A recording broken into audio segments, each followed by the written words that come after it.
নমস্কার। আজকের এই অত্যন্ত গুরুত্বপূর্ণ, অতি গুরুত্বপূর্ণ লাইভে স্বাগত জানাই। কি অতি গুরুত্বপূর্ণ কেন বললাম?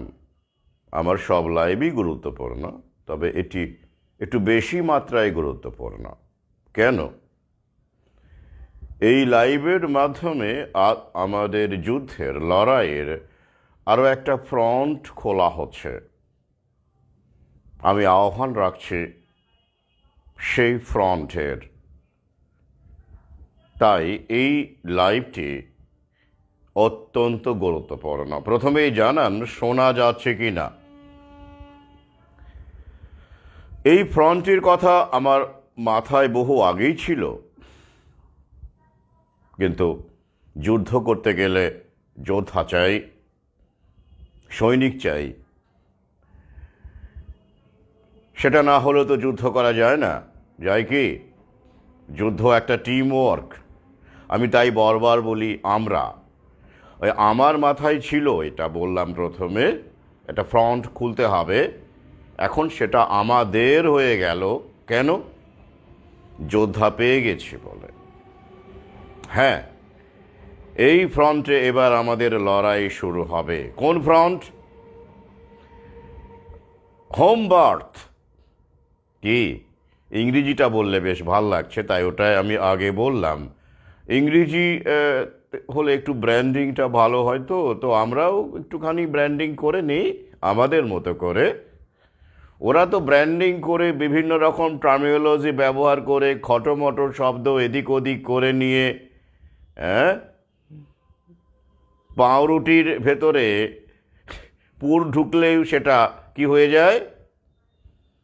স্যান্ডউইচ হয়ে যায়। স্যান্ডউইচ, তাই তো। ডিমের চপ কি হয়ে যায়? ডেভিল হয়ে যায়। Devil, what a smart word. এগুলোকেই ব্র্যান্ডিং বলে, টার্মিনোলজি বলে। তো এই জন্য আমি বাড়িতে প্রসব ব্যাপারটাকে হোম বার্থ বলে শুরু করলাম। হ্যাঁ, এই ফ্রন্টেও আমাদের বহু কিছু করার আছে। এই ক্ষেত্রে শুধু ভ্যাকসিন নয়, এটা তো একটা পার্ট মাত্র, একটা অংশ মাত্র। জায়নিস্ট যে ছক, যার সঙ্গে ফার্মা কোম্পানির, ইন্স্যুরেন্স কোম্পানির ওতপ্রোত আঁতাত, এবং যে ম্যাট্রিক্সের মধ্যে আমাদের সন্তান সন্ততিরাই করে কমবে খাচ্ছে, বলা ভালো করে কমবে খেতে বাধ্য হচ্ছে। কারণ জীবিকাই তো ছিনিয়ে নেওয়া হয়েছে, সংযুক্তি ছিনিয়ে নেওয়া হয়েছে, আরও ছিনিয়ে নেওয়ার পরিকল্পনা হচ্ছে। প্রকৃতি থেকে আমাদের বিচ্ছিন্ন করে ব্র্যান্ডিংয়ের মোহে, ডলারের মোহে আমাদের স্বাস্থ্যকে বিপর্যস্ত করে জীবিকা তৈরি করা হচ্ছে, কৃত্রিম চাহিদা তৈরি করা হচ্ছে। তো তার মধ্যে একটি গুরুত্বপূর্ণ কৃত্রিমতা কে বানিয়ে, স্বাভাবিক ব্যাপারটাকে কৃত্রিম বানিয়ে, ভয়ঙ্কর বানিয়ে, প্যানিক সৃষ্টি করে একটা বিলিয়ন ট্রিলিয়ন ডলারের ইন্ডাস্ট্রি হচ্ছে সন্তান প্রসব করানোর industry. Baby birth, neonatal industry. আসুন একটু শুরু করি। কোন সহযোদ্ধাদের পেলাম, কেন আজকের এই লাইভ, আগামীতে আমার কি পরিকল্পনা আছে। এই লাইভে দুটো বিষয় রাখছি। একটা এই বিষয়টা অবশ্যই প্রথম 1 ঘন্টায়, পরবর্তী 1 ঘন্টা বা আধ ঘন্টাতে আরও একটি বিষয় রেখেছে। এই মহামারী যে আবার আমরা আওয়াজ শোনা যাচ্ছে, অতিমারি, আপনারা জানেন চীনের সেই ভয়ানক ভাইরাস, সে বিষয়ে আমি বিগত লাইভে জানিয়েছি। সেটা আমাদের দেশে কিভাবে কাজ করবে, মিডিয়াকে কতটা কাজে লাগানো হবে, কতটা কাজ হবে এবার আদৌ, লকডাউন আদৌ হবে, করতে পারবে, করলে কতটা করতে পারবে, এবং আমাদের শরীর কতটা প্রস্তুত আছে এই আগামী যে ভৌগুলো আসছে সেগুলোর বিরুদ্ধে প্রতিরোধ গড়ে তোলা। পাশাপাশি ওদের যে ছকবাজি তাকে ব্যর্থ করতে গেলেও যে শারীরিক পরিস্থিতি ওরা তৈরি করে দিয়েছে 2-3টে গুঁজে দেওয়ার পরে, সেটা সেই সিচুয়েশন কোথায় দাঁড়াতে পারে তার একটা সম্ভাব্য পর্যবেক্ষণ রাখব। প্রথমেই আসি, উলুবেড়িয়া থেকে 2 সহযোদ্ধা এসেছিলেন দেখা করতে। আমি তাদের কথা বলেছি, গতকালের পোস্টের ছবি সহ তাদের কথা বলেছে। তারা আমার সঙ্গে কেন দেখা করতে এসেছিলেন? অবশ্যই গুরুত্বপূর্ণ পরামর্শ। তবে এক্ষেত্রে ভ্যাকসিন বিষয়টা গুরুত্বপূর্ণ নয়। তারা করোনামৃত নেননি, সেই সময় ফাইট করেছেন, তাদের এলাকার বেশ কিছু মানুষকে বুঝিয়েছেন এবং তারা করোনামৃত গ্রহণ করেননি, সেই বিষয়ে নয়, সেটা মিটে গেছে। এবার বিষয়টা অন্য, ওই যে বললাম অন্য ফ্রন্ট, যোদ্ধা চাই, যোদ্ধা পেয়ে গেছে। এরা নিজেদের উদ্যোগে বাড়িতেই সন্তান প্রসব করিয়েছেন। সন্তানটি সুস্থ আছে, ওজন স্বাভাবিক, কোনো সমস্যা নেই এবং প্রাকৃতিক পন্থায় সন্তান লালন পালন শুরু করেছেন, মালিশ থেকে শুরু করে ইত্যাদি ইত্যাদি বিষয়।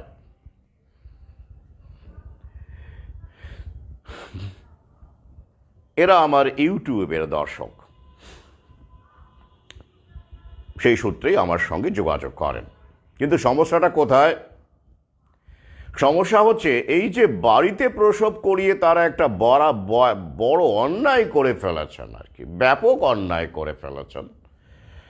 পেছনে তো রাজনৈতিক নেতা, অঞ্চল পঞ্চায়েত থেকে শুরু করে স্বাস্থ্যকর্মীরা তো প্রথমেই, এবং পুলিশ তাদের পেছনে আদা জল খেয়ে লেগে পড়েছে। মানে গেল গেল গেল গেল গেল রব উঠেছে। মৌরসিপাতটা যে যায় যায়, হ্যাঁ কেন? এরা শুধু নিজেরা একাই ব্যাপারটা ঘটিয়েছেন এমন নয়, আশপাশের 2-1টি পরিবারও এদের দ্বারা অনুপ্রাণিত হয়ে, আর অধম তো আছেই, বুঝতেই পারছেন। এখনকার মানে কি বলবো, এই বঙ্গের অন্যতম বড় এক খলনায়ক, তো সেই সব ভিডিও তো ছড়াচ্ছে, বক্তব্য ছড়াচ্ছে, এই সমস্ত কিছু মিলিয়ে এবং এই সহযোদ্ধাদের একেবারে জলজ্যান্ত করে দেখানো, এটা তো অনেক বেশি। আমি তো যা বলি থিওরিটিক্যাল বলি, তথ্য দিয়ে বলি, প্রমাণ দিয়ে বলি, ঠিক আছে, কিন্তু এরা তো করে দেখিয়েছে। তো সেইখান থেকে অনুপ্রাণিত হওয়ার ব্যাপারটা অনেক বেশি। তেমনই ঘটেছে আশপাশের প্রতিবেশীদের মধ্যে 2-1টি বাড়িতে। ব্যাস, কলরব আরও বেড়ে গেছে। এরকম একটা পরিস্থিতিতে এরা আমার সঙ্গে দেখা করতে আসেন গতকাল। গুরুত্বপূর্ণ আলোচনা হয়, আমি বলি সব সময় পাশে আছি, তথ্য থেকে শুরু করে পথ্য সব কিছুই যা যা দেবার দিয়ে দিয়েছি। বলেছি যে কোনো মুহূর্তে আমাকে ডাকবেন, আমি চলে যাব। এরা এবার কি করবে বলুন তো? প্রথমত, ইতিমধ্যেই আমি জানিয়েছি, ওরাও ব্যাপারটা অবগত ছিলেন না এমন নয়, এরা সচেতন সক্রিয় সহযোদ্ধা, যে বাড়িতে প্রসব করানো কোনো রকম বেআইনি ব্যাপার নয় আদৌ। Home birth is not illegal in India, not anywhere in the world. আমাদের চেপে রাখা হয়, ফার্মা কোম্পানি সরকারকে হাইজ্যাক করে রেখেছে, রাজনৈতিক দলকে হাইজ্যাক করে ফান্ডিং করে রেখেছে। Home birth is not illegal in India. তাই কিন্তু এতেই এরা তো ফাইট করেছেন, উত্তর যা দেওয়ার দিয়েছেন, পুলিশকে দিয়েছেন, স্বাস্থ্যকর্মীদের দিয়েছেন। এই সহযোদ্ধা একজন ক্লাস 7 পর্যন্ত পড়েছেন, আর একজন বোধহয় সম্ভবত মাধ্যমিক। এরা স্কিল্ড, মানে ওই ডিগ্রিগত শিক্ষাগত ডিগ্রি নিয়ে, আমি বারবার বলি প্রজ্ঞা পেশার ওপর নির্ভর করে না, ডিগ্রির ওপর নির্ভর করে না। একজন কাঠের কাজ করেন, আসবাবপত্র বানান, আর একজন দর্জি, টেইলার। সমীর মিস্ত্রির কথা মনে আছে, যাকে দিয়ে আমি এবারের গ্রিগরি রাসপুটিনের মোড়ক উন্মোচন করিয়েছি, তাকে ডেকেছি, আরও অনেকে ছিলেন, তাদের কথা আমি বিগত লাইভে জানিয়েছি। He is also a tailor. তো সামলেছেন, কিন্তু মানে সবে তো শুরু হয়েছে, সদ্যজাত, কয়েকদিনের, এখনো 1 মাস হয়নি, তাই লড়াই আছে সামনে। বার্থ সার্টিফিকেট নিয়ে ঝামেলা করছে, তবে সেটা মিটে যাবে, অত সোজা হবে না। কিন্তু যেটা ওরা চাইছেন, যে কারণে এই লড়াইয়ের আহ্বান আমি রেখেছি, তারা একটা আরটিআই করছেন।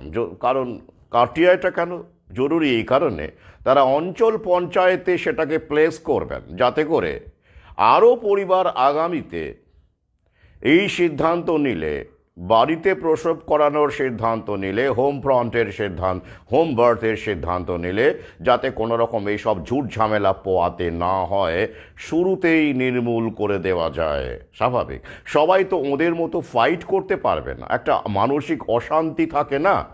থাকে তো, মানসিক অশান্তি থাকে, সেটা কেন হবে?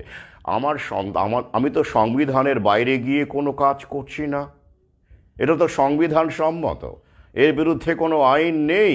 এবং তার প্রমাণ হিসেবে একটি ফর্ম, জন্ম নথিকরণ করার একটি ফর্ম আমি দিয়ে দিয়েছি, গুরুত্বপূর্ণ অংশটি বড় করে আমি দিয়ে দিয়েছি। ফর্মটি আমার কাছে পুরোটাই আছে, চাইলে আপনারা হোয়াটসঅ্যাপে নিতে পারেন। সেখানে কি বলা আছে? পিতামাতার নাম ইত্যাদি ইত্যাদি। দেখুন, ব্র্যাকেটে বলা আছে আধার নম্বর, আধার থাকলে, মানে থাকলে দিতে হবে, না থাকলে দরকার নেই। মানে আধারটাও যে ম্যান্ডেটরি নয় এসব ক্ষেত্রে, সেটাও ফর্মের মধ্যেই প্রকাশ পাচ্ছে। বাধ্যতামূলক হলে তো থাকলে দিন, এরকম থাকতো না ভাই, থাকতো কি? থাকতো না। আর কি, জন্মস্থান, মানে কোথায় শিশুটি জন্মেছে, সেখানে হাসপাতালের কথাও যেমন বলা আছে, বাড়িতে জন্মালে বাড়ির ঠিকানা, হাসপাতালে জন্মালে হাসপাতালের ডিটেলস, বা অন্যত্র জন্মালে, সেটা হতেই পারে আত্মীয় স্বজনের বাড়িতে জন্মাতে পারে, গোয়াল ঘরেও জন্মাতে পারে। এক মহাপুরুষ গোয়াল ঘরে জন্মেছিলেন, সে বিষয়ে কথিত আছে। জন্ম হোক যথাতথা, কর্ম হোক ভালো। তো এখন আমরা কর্মটা ভালো কি খারাপ সে বিষয়ে মাথা ঘামাই না। জন্মটা কোন সুপার স্পেশালিটি হসপিটালে হচ্ছে, আমি একটুখানি চেঞ্জ করে নিলাম। ওখানে জন্ম হোক যথাতথা বলতে ওই গোত্রের, মানে ওই উঁচু জাত নিচু জাত, তথাকথিত নিচু জাত, এসব বোঝানো হয়েছে সেটা। কিন্তু আমি এটাই এখন বদলে গেছে, বদলে গিয়ে এখন স্টেটাস হয়ে গেছে। স্টেটাস, হ্যাঁ, কোথায় জন্মাচ্ছেন? সুপার স্পেশালিটি হসপিটালে আপনার সন্তানের জন্ম হচ্ছে, হ্যাঁ, গর্বে বুক একেবারে ডগমগ। আর কোথায় জন্মেছে? বাড়িতে। ব্যাকডেটেড, তাই তো ব্যাপারটা ওই রকম। কিন্তু অথচ বলা আছে যে জন্ম হোক যথাতথা, কর্ম হোক ভালো। আমরা কি কাজ করছি বলুন তো? সে বিষয়ে আমি গেলাম না, আমি মূল বিষয়ে ফিরে আসছি। তাহলে এটা কখনোই বেআইনি নয়। ওই ভ্যাকসিনের গল্পের মতো মিডিয়া দিয়ে, এমন করে স্বাস্থ্যকর্মীদের দিয়ে, সাংবাদিকদের দিয়ে, সব দালাল সাংবাদিকদের দিয়ে, দালাল রাজনৈতিক দলদের ফান্ডিং করে এমন একটা আবহাওয়া তৈরি করে যেন লোকে ধরেই নেয় এটা নিতেই হবে, ভ্যাকসিনটা নিতেই হবে, না হলে অমুক করা যাবে না, তমুক করা যাবে না, বেড়াতে যাওয়া যাবে না, অমুকটা বন্ধ হয়ে যাবে, তমুকটা বন্ধ হয়ে যাবে। বাপ রে বাপ! এই হলো অর্থনীতিকে কবজা করা, ব্যাংকিং ব্যবস্থাকে কবজা করার মহিমা। ওরা আটখান বেঁধে নেমেছে। কিন্তু মহাকালের তো একটা প্রক্রিয়া আছে। মহাকালকে কেউ কালের হাতের মুঠোয় নিতে পারে না। আমিও পারি না, আপনারাও পারেন না, প্রভুরাও পারেন না। তাই চাকাটা তো ঘুরবেই। আর চাকাটাকে যে আপনি আপনার ইচ্ছে মতো ব্যাংকটাকে কবজা করে, মুদ্রা ব্যবস্থাকে কবজা করে, ফিয়াট কারেন্সি ছড়িয়ে দিয়েই কন্ট্রোল করতে পারবেন, তেমনটা নয় কিন্তু। আর তাই আমাদের মতো খলনায়ক মহাকাল সৃষ্টি করেছে। ওরা যদি নায়ক হয় তো আমরা নিঃসন্দেহে খলনায়ক, villain, and I am proud to be one of the villains of this time. তো বাধ্যতামূলক নয়, নাহলে ওটা থাকতো না। এইটাকে হাতিয়ার করেই আরটিআই করা হচ্ছে। আমি বলেছি, সঙ্গে আছি, যে কোনো মুহূর্তে চলে যাব। এটা আমাদের কাছে আমাদের লড়াই, কারণ এটা আমাদের সাংবিধানিক লড়াই। এখন থেকে যদি আমরা না আটকাতে পারি এই ব্যাপারটাকে, পরে এটাও ভ্যাকসিনের যেমন করে ওরা চেষ্টা করছে প্যান্ডেমিক ট্রিটি এনে বিভিন্ন রকমের প্যানিকবাজি করে, এটাই তো সমস্যা জয়প্রকাশ ধর। আমরা তো ভাবি না এখন, যাতে করে আরও বেশি ভাবতে না পারি, মানে একদমই ভাবতে না পারি, তার জন্যই এত কিছু রিল, এত মিডিয়া, ডিজিটাল মিডিয়াকে লেলিয়ে দিয়ে প্যানিকবাজি করে প্রলোভন, বিনোদন, সাহিত্য তো লাটে গেছে, চলচ্চিত্রের মাধ্যমে, ওয়েব সিরিজের মাধ্যমে আমাদের মস্তিষ্ককে ওরা কবজা করে নিয়েছে। কিছু বাকি আছে আমাদের মতো মানুষ, তা লড়াইটা তাদেরকেই তো করতে হবে, যাতে করে এই অধিকারটা আমরা বজায় রাখতে পারি। পরিসংখ্যানে যান, আসি। 2004-05 সালেই আমাদের দেশে প্রায় 60% মা, নারী, তারা বাড়িতেই জন্ম দিতেন। 58 আমি আজকের ফেসবুকে দিয়েছি, আজকের পোস্টেই দিয়েছি, আপনারা অনেকেই শেয়ার করেছেন। সেই প্রায় 60%, সেটা এখন 2021-22 সালে কোথায় দাঁড়িয়ে আছে? সাম্প্রতিককালে মাত্র 4.7 এইরকম শতাংশে এসে দাঁড়িয়েছে। কি মাত্র কত বছর বলুন তো? 20 বছর ধরতে গেলে, 20 বছর যদি আমি ধরি, মোটামুটি তারও কম। এই সময়ের মধ্যে কেন এটা ঘটলো? 2005-06 যদি 60% নারী বাড়িতে মা হতে পারেন, কোনো সমস্যা ছিল না।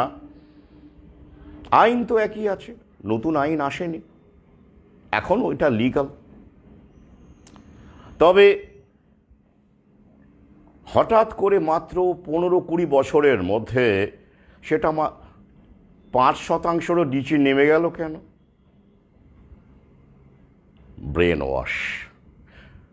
ওয়াশ, মূল কারণ ব্রেন ওয়াশ। আমাদের মাথায় ঢুকিয়ে দেওয়া হয়েছে নার্সিংহোমে, হাসপাতালে জন্ম নিলে মা ভালো থাকে, শিশু ভালো থাকে, দারুণ স্বাস্থ্য হয়, অসুখ বিসুখ দূরে যায়, ভৌ গুঁজে দেওয়া হয়, জন্মের পরই ডজন খানেক বিসিজি দিয়ে শুরু হয়, যক্ষ্মার টিকা দিয়ে শুরু হয়। কিন্তু আমরা প্রশ্ন করিনি, এতদিন হলো জন্মের পর থেকে যক্ষ্মার টিকা গুঁজে দেওয়া হচ্ছে শিশুদের।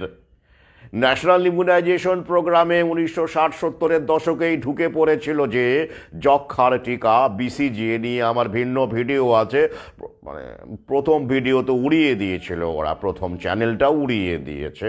তো তাহলে এত শিশুকে এখন যাদের বয়স এই আমাদের মতো, আমার মানে পিতার কথা বাদ দিন, কিন্তু যারা মোটামুটিভাবে ওই সময়ে জন্মেছেন, তাদের প্রত্যেকের শরীরেই বিসিজি ভ্যাকসিন আছে। হ্যাঁ, যারা বাড়িতে জন্মেছেন, ওই যে সে সময় বাড়িতে জন্মানোর ব্যাপার ছিল, তাদের নেই। কিন্তু যারা সরকারি হাসপাতালে জন্মেছেন এবং নার্সিংহোম, বেসরকারি জায়গায় জন্মে, ওখানে তো আরও বেশি গোঁজা হয়, পয়সা দিয়ে গোঁজা হয়, তাদের প্রত্যেককেই বিসিজি দেওয়া হয়েছে। বেশ ভালো। তাহলে এত বিসিজি দেওয়ার পরেও আমাদের দেশে প্রতিদিন প্রায় 1400 মানুষ কেন যক্ষ্মার শিকার হয়ে মারা যাচ্ছেন? তাহলে তো যক্ষ্মাটা নির্মূল হয়ে যাওয়ার কথা ছিল। তো কোন টিকা দিয়ে কোন রোগটা নির্মূল হলো আমাদের একটু বোঝান। আগে এত হাসপাতাল ছিল, এত ফার্মেসি ছিল, 24 ঘন্টা খোলা থাকা ফার্মেসি, কত সব ব্র্যান্ডিং বেরিয়েছে, হ্যাঁ, দুর্দান্ত সব নামকরণ ফার্মেসি ছিল এগুলো। তো মানুষ তখন কি অসুস্থ হয়ে পথে ঘাটে পড়ে থাকতো? না, অনেক বেশি সুস্থ ছিল। অকালে হার্ট অ্যাটাক, ব্রেন স্ট্রোক তখন কতজনের হতো? মিডিয়া দরকার নেই, আশপাশের পাড়া প্রতিবেশীদের মধ্যেই তো আমরা বেঁচে ছিলাম তখন। খোঁজ নিয়ে দেখুন সে সময় অকালে হার্ট অ্যাটাক, ব্রেন স্ট্রোক বা এরকম ক্যান্সার, কিডনি ফেলিওর কতজনের হতো। তাহলে ধরে নিলাম, যদি ধরেই নিই যে এত এত বউ সদ্যজাত ওই যে হসপিটালে ভর্তি করার একটা কারণগুলো আসছে এক এক করে, অন্যতম একটা দিক তো বউ গোঁজা, যেটা বাড়িতে জন্মালে বউ গোঁজার সুযোগ নেই। মিডওয়াইফ বা ওয়েট নার্স যাদের বলা হয়, ধাইমা, তাদের তত্ত্বাবধানে যে শিশুরা জন্মায় তাদেরকে কি বউ দেওয়া হয়, বিসিজি দেওয়া হয়? দেওয়া হয় না।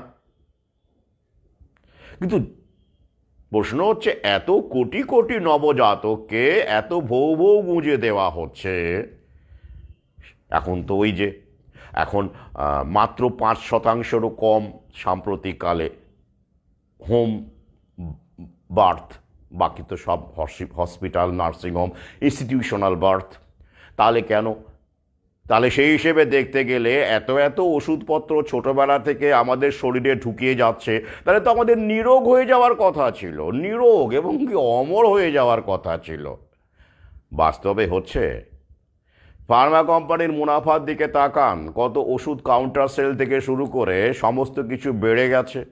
এত নার্সিংহোম, হসপিটাল জন্মাচ্ছে, পয়দা হচ্ছে কেন? যদি অসুস্থতা নির্মূল হয়ে যেত বা কমে যেত বা হ্রাস পেত এই সব কর্মকাণ্ডের ফলে, তাহলে তো এত হসপিটালের দরকার ছিল, এত নার্সিংহোমের দরকার ছিল না তো। মানে অসুখ বাড়ছে বলেই হসপিটাল বাড়ছে, অসুস্থতা বাড়ছে বলেই ওষুধ বিক্রি বাড়ছে। এটা কমন সেন্স। আগে বাজার তৈরি ছিল না বলে সাপ্লাই ছিল না, এখন চাহিদা হচ্ছে, চাহিদা তৈরি করে নিচ্ছে ওরা বিভিন্ন গুঁজে দিয়ে, প্যানিকবাজি করে, তাই বাজার হচ্ছে। তার এই বাজারে ঘোলা জল ধরতে নেমে পড়েছে কর্পোরেট হেলথ, স্বাস্থ্য পরিষেবার নাম করে। তো সিম্পল ব্যাপার। এবার আসুন দেখুন আর একটা খবরে চোখ বোলাই। চেন্নাইয়ের খবর, এই বছরেরই খবর, 2024-এর নভেম্বর মাসের খবর। সেখানে কি হয়েছে, এক ভদ্রলোক, তার বয়স এই 40-এর এরকম আশেপাশে বয়স, 36 বা এরকম কিছু বয়স, তিনি তার স্ত্রীর প্রসব বাড়িতে করিয়েছেন 3 নম্বর সন্তান, তৃতীয় সন্তান। সঙ্গে সঙ্গে পুলিশ থেকে শুরু করে স্বাস্থ্যকর্মীরা ছুটে গেছেন। আপনি খেতে না পেলে কেউ খোঁজ নেবে না, চাকরি বাকরি না পেলে খোঁজ নেবে না, লকডাউনে দোকানপাট বন্ধ হয়ে গেল, আপনার আপনজন ঝুলে পড়লো, আত্মহত্যা করলো, কেউ খোঁজ নেবে না। কিন্তু আপনার সন্তান যদি বাড়িতে প্রসব হয়, একবার করে দেখুন, আপনার খোঁজ খবর, আপনার প্রতি ভালোবাসার যে বহর, আপনি যে একটা ম্যাটার করেন, আপনি যে একটা নাগরিক, সেটা আপনি হাড়ে হাড়ে টের পাবেন। কেন? এক্ষেত্রেও তাই হলো। আমি লিঙ্কটা দিয়েছি, দেখে নেবেন। কিন্তু সেই ভদ্রলোক কিন্তু সে ভদ্রলোক নয়, উনি জেনে শুনে জেনে বুঝে ব্যাপারটা করেছেন। কি? তিনি পুলিশকে প্রত্যুত্তরে বললেন, সাফ জানিয়ে দিলেন, যদি আমি বেআইনি কিছু করে থাকি তাহলে আমার বিরুদ্ধে কেস করুন, অভিযোগ করুন, দেখুন আমি আছি, সন্তানটি সুস্থ আছে। কারণ উনি জানেন এটা ইল্লিগাল নয়, এবং তিনি এই যে কাজটা করছেন সেটা সোশ্যাল মিডিয়া থেকেই অনুপ্রাণিত হয়েছেন। তিনি যে পরিষ্কার বলা আছে, সেখানে দেখে নেবেন, গ্রুপ আছে তাদের। হ্যাঁ, সোশ্যাল মিডিয়া, ফেসবুক, হোয়াটসঅ্যাপ, এই জাতীয় সোশ্যাল মিডিয়া, আমরা যে দালাল মূল স্রোতের বিরুদ্ধে গিয়ে মানুষকে ভাবতে চাইছি, মানুষকে ভাবাতে চাইছে, তিনি তাদেরই একজন। পুলিশ, স্বাস্থ্যকর্মী তো মুখে কুলুপ, তারা কি করবে? সত্যিই তো এরকম কোনো আইন নেই, তারা কোনো ব্যবস্থা নিতে পারছেন না, তারা হাহুতাশ করে বলছেন, দুঃখ প্রকাশ করছেন, হায় হায় হায় হায় হায় হায়, এখনও কোনো আইন হলো না কেন? এই রকম বর্বরের মতো সব বাড়িতে প্রসব করাচ্ছে, হোমগ্রোন। আবার কি সমস্যা, শিশুটি ভালোও আছে, সুস্থ আছে, তাই কিছু বলাও যাচ্ছে না।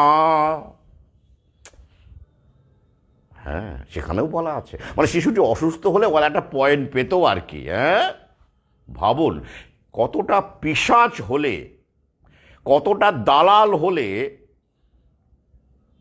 সেদিন একজন মনক্ষুণ্ণ হয়ে বলেছিলেন খুব করুণভাবে, তিনি আমাকে শ্রদ্ধা করেন, তা সত্ত্বেও স্বাভাবিক প্রশ্ন আপনারা করতেই পারেন। You are always welcome to ask me any questions related to my discussion. কি স্যার আপনি বললেন ওই ডব্লিউবিসিএস মানেই দালাল, ওই যে চাষির ছেলে, চাষির মেয়ে ডব্লিউবিসিএস হলে উন্নতি, আর ডব্লিউবিসিএসের ছেলে চাষি হলে এরকম আর কি, মানে অবনতি। হ্যাঁ, তাহলে একটি অন্নদাতা, চাষি অন্নদাতা, আর ডব্লিউবিসিএস হলো দালাল, এরকম বলেছিলাম আর কি, সংক্ষেপে বলছি। তো উনি বললেন ডব্লিউবিসিএস মানে কি দালাল? স্যার এটা কি আপনি ঠিক বললেন? হ্যাঁ করবে, কিন্তু করতে পারবে না, করে দেখাক, আমরা লড়বো, অত সোজা। হ্যাঁ, ওই জন্যই তো এই ফ্রন্টটা খোলা হলো। তো এবার আমি বললাম দেখুন, আমি কিন্তু পার্টিকুলার কাউকে, উনি অবশ্যই এই পেশার সঙ্গে যুক্ত, আমাকে মেসেঞ্জারে প্রশ্নটা করেছিলেন। দেখুন আমি এটা কিন্তু দালাল শব্দটা কিন্তু গালিগালাজ অর্থে ব্যবহার করি না। আপনি দেখে নেবেন রিপ্রেজেন্টেটিভ শব্দটির অর্থ কিন্তু আসলে দালাল, মানে বাংলা যদি আমরা মোটা প্রতিনিধি, আর মোটা দাগের বাংলা হলো দালাল। বিভিন্ন কোম্পানির, ইন্স্যুরেন্স কোম্পানির আসলে এটা ওই অর্থে সংকোচন হতে হতে একটা অন্যরকম গালিগালাজের মতো শোনায় অবশ্যই। তো আমরাও এটা ব্যবহার করে থাকি অনেক ক্ষেত্রে, গালিগালাজের ক্ষেত্রে, মানে নেগেটিভ সেন্সে। তো আমি নেগেটিভ সেন্সেই ব্যবহার করে থাকি, বলে তো লাভ নেই, করেছি। কেন করেছি? এবার আমি তাকে জিজ্ঞাসা করলাম দেখুন আপনি যে সিদ্ধান্তগুলো নেন, যে চাকরিটা করছেন, আপনার নিজস্ব বিবেক বুদ্ধি প্রয়োগ করতে পারেন সেখানে? আপনাকে কর্তৃপক্ষের কথা শুনতে হয় না? হ্যাঁ স্যার, সে তো শুনতেই হয়। এমন মনে হয় না যে অনেক কিছু কাজ করছেন যেটা ঠিক নয়? হ্যাঁ স্যার ঠিকই।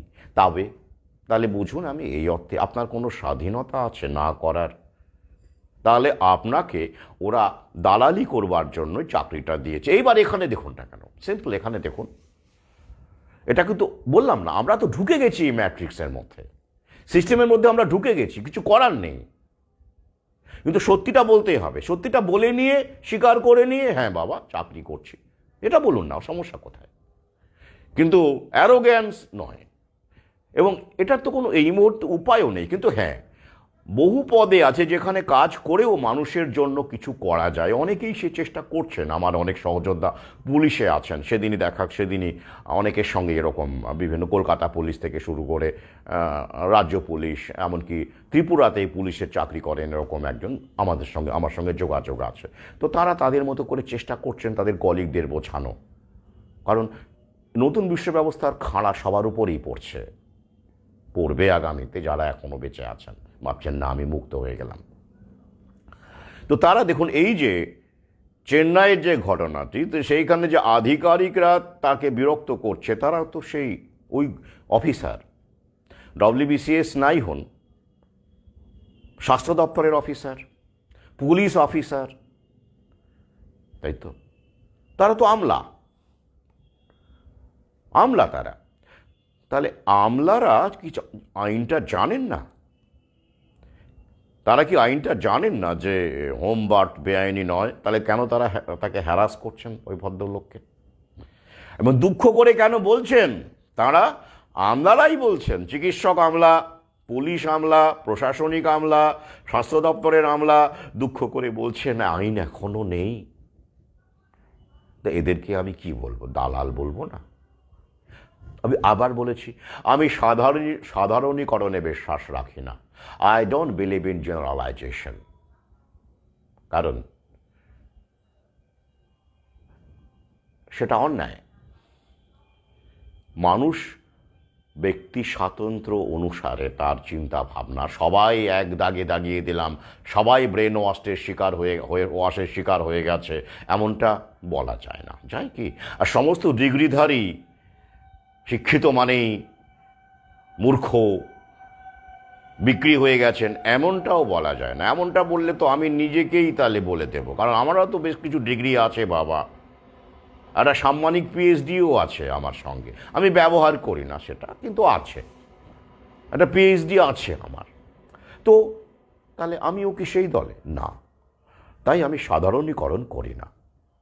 তবে হ্যাঁ, বেশিরভাগের যে প্রবণতাটা সেটাই বলে থাকি, এবং এটাও বলি যে ব্যতিক্রম নমস্য।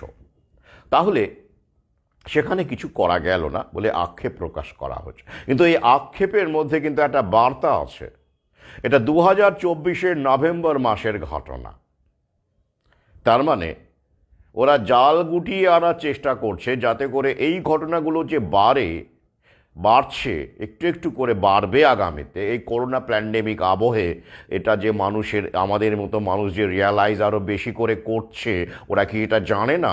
আর তাই আমরা যদি এখন থেকে সরব না হই, if we don't become vocal, তাহলে কিন্তু এই যে এখনও সাংবিধানিক অধিকারটা আছে আমাদের, আইন এখনও আসেনি হোম বাথের বিরুদ্ধে, সেটাও কিন্তু ওদের কবজায় চলে যাবে। খুব ভয়ঙ্কর। আচ্ছা, এই যে শিক্ষিত শ্রেণীকে জিজ্ঞাসা করুন, বা চিকিৎসকদের যারা এইসবের সঙ্গে যুক্ত আছেন, মডার্ন মেডিসিনের চিকিৎসক, তাদের জিজ্ঞাসা করুন, তারা তোতা পাখির মতো কিছু টার্ম ব্যবহার করবে যে এই হোম বাথের ক্ষেত্রে কি কি সমস্যা হতে পারে, বিপদ হতে পারে। আর তাই হোম বাথের বিরুদ্ধে, মানে অভিজ্ঞ যদি মিড ওয়াইফ থাকেন তা সত্ত্বেও, বা অভিজ্ঞ মানে ধাইমা বা ধাত্রী, যাকে ওয়েট নার্স বা মিড ওয়াইফ বলা হয়, থাকা সত্ত্বেও নাকি কি কি হতে পারে তারা আপনাকে তালিকা ধরিয়ে দেবে। কীরকম? প্রথমেই বলা হবে অস্টেরিক কেয়ারটা পাচ্ছে না, খুব সমস্যা। অস্টেরিক কেয়ারটা কি? এই যে টার্মিনোলজি, প্রসূতি বিশেষজ্ঞ আগে, হ্যাঁ, প্রসূতি বিশেষজ্ঞের কেয়ার পাচ্ছে না। তাহলে এই যে ধাইমা, যারা যুগ যুগ ধরে আমাদের রামমোহন বিদ্যাসাগর বিবেকানন্দদের জন্ম দিয়েছেন, সক্রেটিসের জন্ম দিয়েছেন আরও আগে, তো যাজ্ঞবল্কের জন্ম তো আরও আগে, তো এরা কিছুই জানতেন না, মানে কিছুই জানতেন না, জড়িবুটির কোনো জ্ঞান ছিল না, কিছুই জানতেন না। তবুও আমরা জন্মে গেছি, পৃথিবীর জনসংখ্যা বাড়িয়ে ফেলেছি। আয়ুর্বেদে এই নিওনেটাল কেয়ারের এবং এই ডেলিভারির যে সব জড়িবুটির ব্যবহার হয়, সে নিয়ে ভিন্ন ভিডিওর করব আমি এক সময়, কিন্তু এখানে লম্বা হয়ে যাবে, দীর্ঘ হয়ে যাবে। কিন্তু ওই যে থিওরি দিয়ে কিছু হয় না, প্র্যাকটিসে আনতে হবে, আর তাই এই যোদ্ধাদের আমি সামনে নিয়ে এলাম। হ্যাঁ, আগে শুনুন কি কি বলে ওরা, ভয় কিভাবে দেখায়, প্যানিক কিভাবে তৈরি করে। প্রথমে কি, ওই যে অস্টেরিক কেয়ারটা পেল না। এবার আপনি একটা লোককে গিয়ে বলুন, আচ্ছা আপনি যে সন্তানের বাড়িতে প্রসব করাচ্ছেন, অস্টেরিক কেয়ারটা তো পেল না। ওরে বাপরে, অস্টেরিক কেয়ারটা কি? ওরে বলে বাপরে, মানে বিশাল কিছু মিস করে গেলেন আপনি আর কি। শুনেই মনে হবে একটা বড় কিছু, দারুণ কিছু, স্বাস্থ্যকর কিছু মিস করে গেল আপনার সন্তান, যেটা পেলে সে মহামানব হয়ে উঠত। দুঃখের বিষয়, আমাদের বিশ্বের তথা আমাদের দেশের কোনো মহাপুরুষ, কোনো মহামানব, রবীন্দ্রনাথ ঠাকুর থেকে শুরু করে, আর একটা নামও বলে দিলাম, আরও কত নাম নেবেন, তারা সবাই এই ধাইমাদের, ধাত্রীদের, ওয়েট নার্সের তত্ত্বাবধানেই জন্মগ্রহণ করেছিলেন। প্রতিভার কমতি হয়নি। এই প্রশ্নটা কেউ করেন না। ব্যাস, তাহলে অস্টেরিক কেয়ারটা গেল। আর কি বলেন? Postpartum haemorrhage. ওরে বাবা, কীরকম গভীর গভীর ব্যাপার না টার্মিনোলজি। পোস্টপার্টামটা কিছুই নয়। পোস্টপার্টাম হ্যামারেজ মানে ওই জন্ম দেওয়ার পরে যে সময় যে রক্ত হয়, মানে হ্যামারেজ মানে ব্লিডিং হয়, স্বাভাবিক হয়, সেটার কারণে নাকি বিপদ হতে পারে। আসছি, আগে টার্মগুলো বলে নিই। খুব সংক্ষেপে এই পিরিয়ডটা 6 সপ্তাহ পর্যন্ত স্থায়ী থাকে, কিন্তু 6 সপ্তাহ ধরে তো আর রক্তপাত হতে থাকে না। প্রথমে অবশ্যই হয়, সেটা আস্তে আস্তে আস্তে আস্তে সাবডিউড হয়ে যায়, শরীর নিজের নিয়মে সাবডিউড করে দেয়।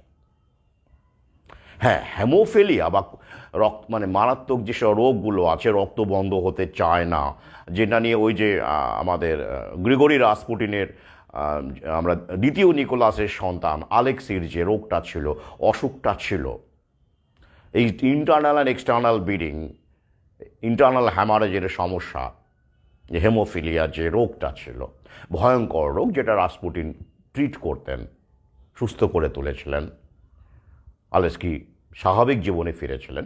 তো সেই রোগটা থাকলে তো মা হওয়ার প্রশ্নই ওঠে না, উচিতই নয়, সেটা আলাদা কথা। কিন্তু এই হেমোফিলিয়া বা এই ধরনের রোগ রক্ত বন্ধই হয় না, বন্ধই হয় না, বন্ধই হয় না, এরকম রোগ কজনের আছে? কিন্তু জিনগত ব্যাপার। তাহলে আমাদের এত এত মা আগে গর্ভবতী হয়েছেন, রক্ত দিতে হয়েছিল কজনকে? রক্ত দিতে হয়েছিল বলুন তো, কজনকে রক্ত দিতে হয়েছিল? আমার বাবা, আমার ঠাকুরদা থেকে শুরু করে এত এত মানুষ, আপনাদের ক্ষেত্রেও খোঁজ নিয়ে দেখবেন, তারা আঁতুর ঘরে জন্মেছেন। তাহলে তাদের কি রক্তপাত হয়নি? তাদের মাদের কি ব্লিডিং হয়নি? একটুও অবশ্যই হবে। গরু ছাগলেরও হয়, মানুষেরও হয়। কিন্তু শরীর নিজের নিয়মে রক্তপাতকে বন্ধ করে। আপনি আরামসে বুক ফুলিয়ে রক্ত দিয়ে আসেন। কত সিসি রক্ত দেন সেটা তো বহু আগেই বলেছি, আপনারা আবার দেখে নেবেন আপনি কত সিসি রক্ত দেন। দিয়ে আসেন তো, 2টো ডিম সেদ্ধ খেয়ে চলে আসেন। আর ওই রক্তটাই যখন আপনার শরীরে কেটে যায়, পড়তে থাকে রক্ত শরীর থেকে, আপনি কত ভয় পেয়ে যান, বাপ রে রক্তপাত হচ্ছে, কি ভয়ঙ্কর, কি ভয়ঙ্কর, এমার্জেন্সি সিচুয়েশন। অথচ আপনি ওই পরিমাণে রক্ত বা তার অনেক বেশি রক্ত আপনি দান করে এলেন। ওটা সিরিঞ্জের মাধ্যমে নেওয়া হলো, তো আপনার চোখে পড়ল না, একটা বেশ সুন্দর সুসজ্জিত জায়গায় রক্তটা গেল। আর সেই রক্তটাই যদি আপনার শরীরে বাড়িতে কোনো কারণে কেটে গেল, বাইক থেকে পড়লেন, হ্যাঁ, কেটে গেল, রক্ত পড়ছে, আপনি রক্ত দেখে আতঙ্কিত হয়ে যান। এবার প্রশ্ন করুন তো, ওই রক্তটা যখন আপনি দেন, ওটাও তো শরীর থেকে বেরোয়, সেটা কি করে মেকআপ হয়? শরীর তো নিজের নিয়মে রক্তটা মেকআপ করে নেয়, ঘাটতি থাকে কি? থাকে না। 2-1 দিনের মধ্যেই রক্তটা মেকআপ হয়ে যায়। তাহলে প্রসূতির যে রক্তক্ষরণ হয় সেটা কি মেকআপ হয় না? ওটাও মেকআপ হয়, রক্ত দেওয়ার দরকার পড়ে না। হ্যাঁ, ফার্মা কোম্পানির কবলে চলে গেলে, তার যে প্রসূতি আগে থেকে চলে গেছে, ভয়ঙ্কর রকম কবলে চলে গেছে, সিস্টেমের মধ্যে ঢুকে গেছে, তাদের কথা বলতে পারি না আমি। কিন্তু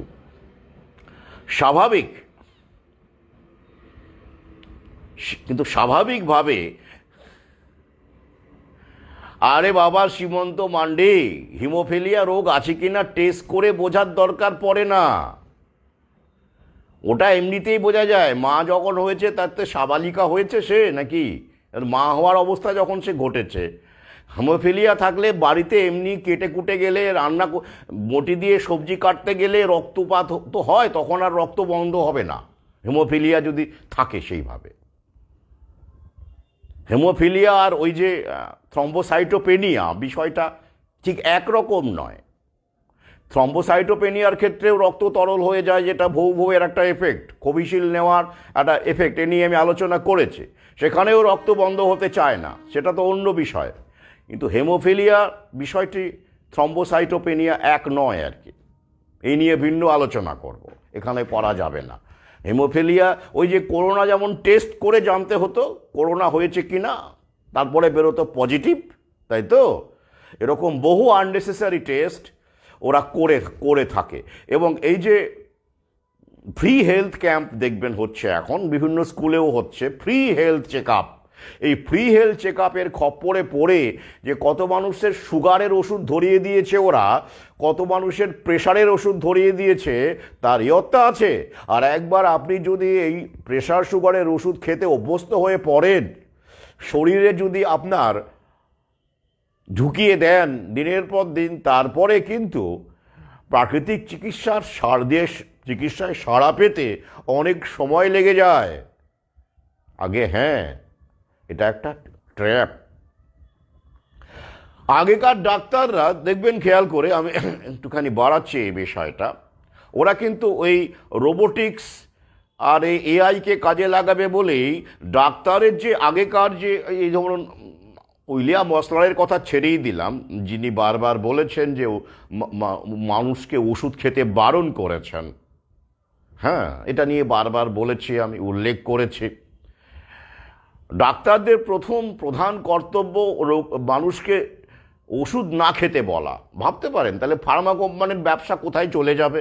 উইলিয়াম ওসলারের বক্তব্য অনুসারে যদি মডার্ন মেডিসিন চলতো, তাহলে এত বিলিয়ন ট্রিলিয়নের ইন্ডাস্ট্রিটা হতো না। The foremost duty of a physician to teach the masses not to take medicine at all. তারপরে দেখুন, আমাদের দূরে অসলারে যাওয়ার দরকার নেই, বিধান রায়ের মতো ডাক্তার যারা টেস্ট না করেই রোগীর সমস্যা বলে দিতেন, তাই তো? বলে দিতে পারতেন, চোখ দেখে, হাত দেখে, নাড়ি দেখে, স্কিন দেখে বলে দিতে পারতেন, কারণ তারা ডাক্তারিটা পড়েছিলেন, ডাক্তারের মতো করে পড়েছিলেন। তারা ক্লার্ক ছিলেন না, কেরানি ছিলেন না। এখন ডাক্তার মানে কেরানি। হ্যাঁ, কিছু মনে করবেন না, বাস্তবটা তাই এত টেস্ট করতে হয়, কারণ এই জায়নিক শক্তি ডাক্তারকে এইভাবেই তৈরি করেছে, যাতে কেন? so that they can be replaced any time by AI. ডাক্তারদের সময়ও ঘমিয়ে এলো। ডাক্তার বলতে আপনি আর কিছু পাবেন না, এখন অলরেডি দেখতে পাবেন তারা কি, তারা মেডিকেল অ্যাসিস্ট্যান্ট। টিচার বলতে আপনি আর পাবেন না আগামীতে, এখনো কেউ আছেন, কি পাবেন? Teaching assistant. কারণ সিলেবাস তৈরি করে, বিভিন্ন নীতি নিয়ম করে, টেস্ট করে, বিভিন্ন রকম কারিকুলাম বানিয়ে ওরা এমন ডাক্তার তৈরি করেছে যারা তাদের নিজস্ব মেধা, বুদ্ধি, বিচক্ষণতা, ফরসাইটকে ব্যবহার করতে পারে না। টেস্টের ওপর নির্ভর করতে হয়। শুধু মুনাফার জন্য টেস্টের ওপর নির্ভর করে এমন নয় কিন্তু। হ্যাঁ, প্যাথোলজি সেন্টার থেকে তারা কমিশন পান, কিন্তু তার মানে এই নয় যে সেটা যদি নাও পান, তারা তাদের মেধাকে, তাদের বিচক্ষণতাকে কাজে লাগিয়ে তিনি তার রোগীকে রোগ ডায়াগনোসিস করতে পারবেন। সেটা রাখাই হয়নি, স্কোপই রাখা হয়নি। কারিকুলাম সেভাবেই তৈরি করা হয়েছে, বিভিন্ন রকম নিয়োগ প্রক্রিয়া, বিভিন্ন রকমের ঘোটালা করে, ধম্ম কোটা ফোটা ওরা প্ল্যানফুলি করেছে। একদিকে ডিভাইড অ্যান্ড রুল হয়েছে, সংরক্ষণ গিয়ে কি মানুষের, পিছিয়ে পড়া মানুষের কত উন্নতি হয়েছে বলুন দেখি, ক্রিমি লেয়ার তৈরি হয়েছে, তাই তো? কিন্তু পাশাপাশি কি হয়েছে, যেটা এখনো গভীর ক্ষত, ওই জেনারেল কাস্ট, শিডিউল কাস্টের একটা ডিভাইড অ্যান্ড রুল। সমাজের কি কোনো অগ্রগতি হলো না, অগ্রগতি হয়নি। তো এটা ওরা প্ল্যানফুলি করেছে, এবং পাশাপাশি এই রকম করে গিয়ে অনেক বেনজল ইচ্ছে করে ঢুকিয়ে দিয়েছে। আবার টেস্ট নির্ভর ডায়াগনোসিস করে দিয়ে কোনো ডাক্তারকে আগামীতে যাতে এত টাকা দিয়ে ডাক্তারি পড়ানোর দরকার না পড়ে সরকারি হাসপাতালে, MBBS MD, শুধু কতিপয় প্রায় বেসরকারি হাসপাতালেই যত উচ্চবিত্ত বা পয়সাওয়ালা লোকজনের ছেলেপেলে মেয়েরা ডাক্তারি পড়ে মেডিকেল অ্যাসিস্ট্যান্টের ভূমিকাটা পালন করতে পারে। এআই তো প্রেসক্রাইব করে দেবে আপনাকে মশাই, এআই তো আপনাকে টেস্ট দিয়ে দেবে, এই টেস্ট। হ্যাঁ, সেই জায়গায় চলে গেছে মেডিকেল সায়েন্স। এটা প্ল্যানফুলি করা হয়েছে। তাই ডাক্তারদের মধ্যে আমরা যেটা সেগাসিয়াস ডক্টরস বলতে, ফিজিশিয়ানস বলতে আমরা আগে যা বুঝতাম, বেশি দূরের কথা নয়, মাত্র 100 বছর আগেও যদি আপনারা যান, দেখবেন ডাক্তারেরা এত ধনী ছিলেন না। তারা বাড়িতে ওষুধ তৈরি করতেন, ঘরে মানুষকে, রোগীদের দিতেন। তখন ফার্মা কোম্পানির এত বলচালও ছিল না। খোঁজ নিয়ে দেখবেন, আমার দাদুর সময় আমি দেখেছি। এখন পুরোটাই ফার্মা কোম্পানির কবজায় চলে গেছে। ডাক্তারেরা ফার্মা কোম্পানির চাকর মাত্র, সেবাদাসী। হ্যাঁ, আমি সেটাই তো বললাম ঋদ্ধিমান, এক্ষুনি বললাম, তোমার কমেন্টটা এখন চোখে পড়লো। এইটা টোটাল কন্ট্রোল তো একদিনে হয় না, it's not an overnight process, it takes time. এবং এই প্রক্রিয়ার মাধ্যমে এটা ঘটে জব সৃষ্টি হয়েছে, জব ক্রিয়েশন হয়েছে, আমাদের ছেলেপেলে ফার্মাসিতে চাকরি করেছে, মেডিকেল রিপ্রেজেন্টেটিভ হয়েছে, গ্ল্যামারাস জব, পার্টি করেছে, ড্রিঙ্ক করেছে, বিদেশে গিয়ে শ্যাম্পেন খেয়েছে, পান করেছে, এসব হয়েছে। প্রকৃতি লুণ্ঠন করে কিছু মানুষ উচ্ছিষ্ট আমাদের সন্তান সন্ততিকে দিয়েছে, তো সেটার প্রয়োজনও ফুরিয়ে যাচ্ছে আগামীতে। শুধু ভাতা আর কিছু টপ লেভেলের দালাল দিয়েই ওরা পৃথিবীর কন্ট্রোল নিজের হাতে রাখতে পারবে। আর প্রাকৃতিক সম্পদই তো আসল সম্পদ, সেটা ওরা জানে। তাই রিয়েল এস্টেট বলে ওরা, ন্যাচারাল রিসোর্সেস বলে, সেগুলো থেকে আমাদেরকে বঞ্চিত করে বিভিন্ন আইন কানুন করে জল অপচয় করবেন না।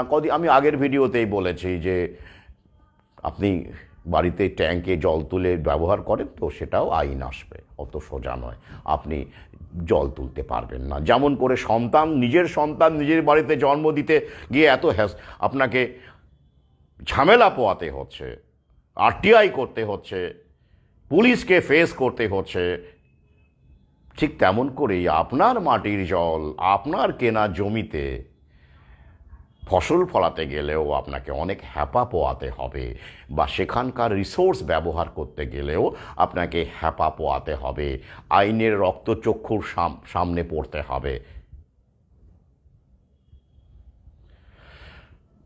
ফিয়াট কারেন্সি দিয়ে ওরা গোটা পৃথিবীটা আমাদেরকে পাইয়ে দিয়েছে। অনেকেই উপভোগ করেছেন জীবন, কিন্তু সন্তান সন্ততিগুলো তারা কি করবেন আগামীতে? ফিয়াট কারেন্সি দিয়ে। এবার দেখুন,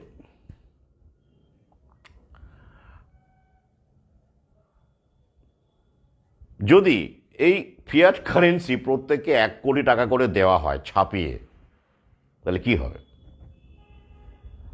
এটার মূল্য আছে? আসল ওটা আপনি টাকা খান না, টাকা পান করেন না, ওটা কি? এটা মাধ্যম মাত্র, যা দিয়ে আপনি প্রাকৃতিক সম্পদই কেনেন। ধান, চাল, তেল, নুন সবই তো প্রাকৃতিক সম্পদ। এমনকি আপনি যে অট্টালিকা বাড়িটা কিনছেন, সেই বাড়িটা যে ইট দিয়ে তৈরি হয় সেটাও তো মাটি। তাহলে আপনি প্রাকৃতিক সম্পদই কিনছেন ফিয়াট কারেন্সি দিয়ে, আর সেই প্রাকৃতিক সম্পদ ওরা কবজা করছে।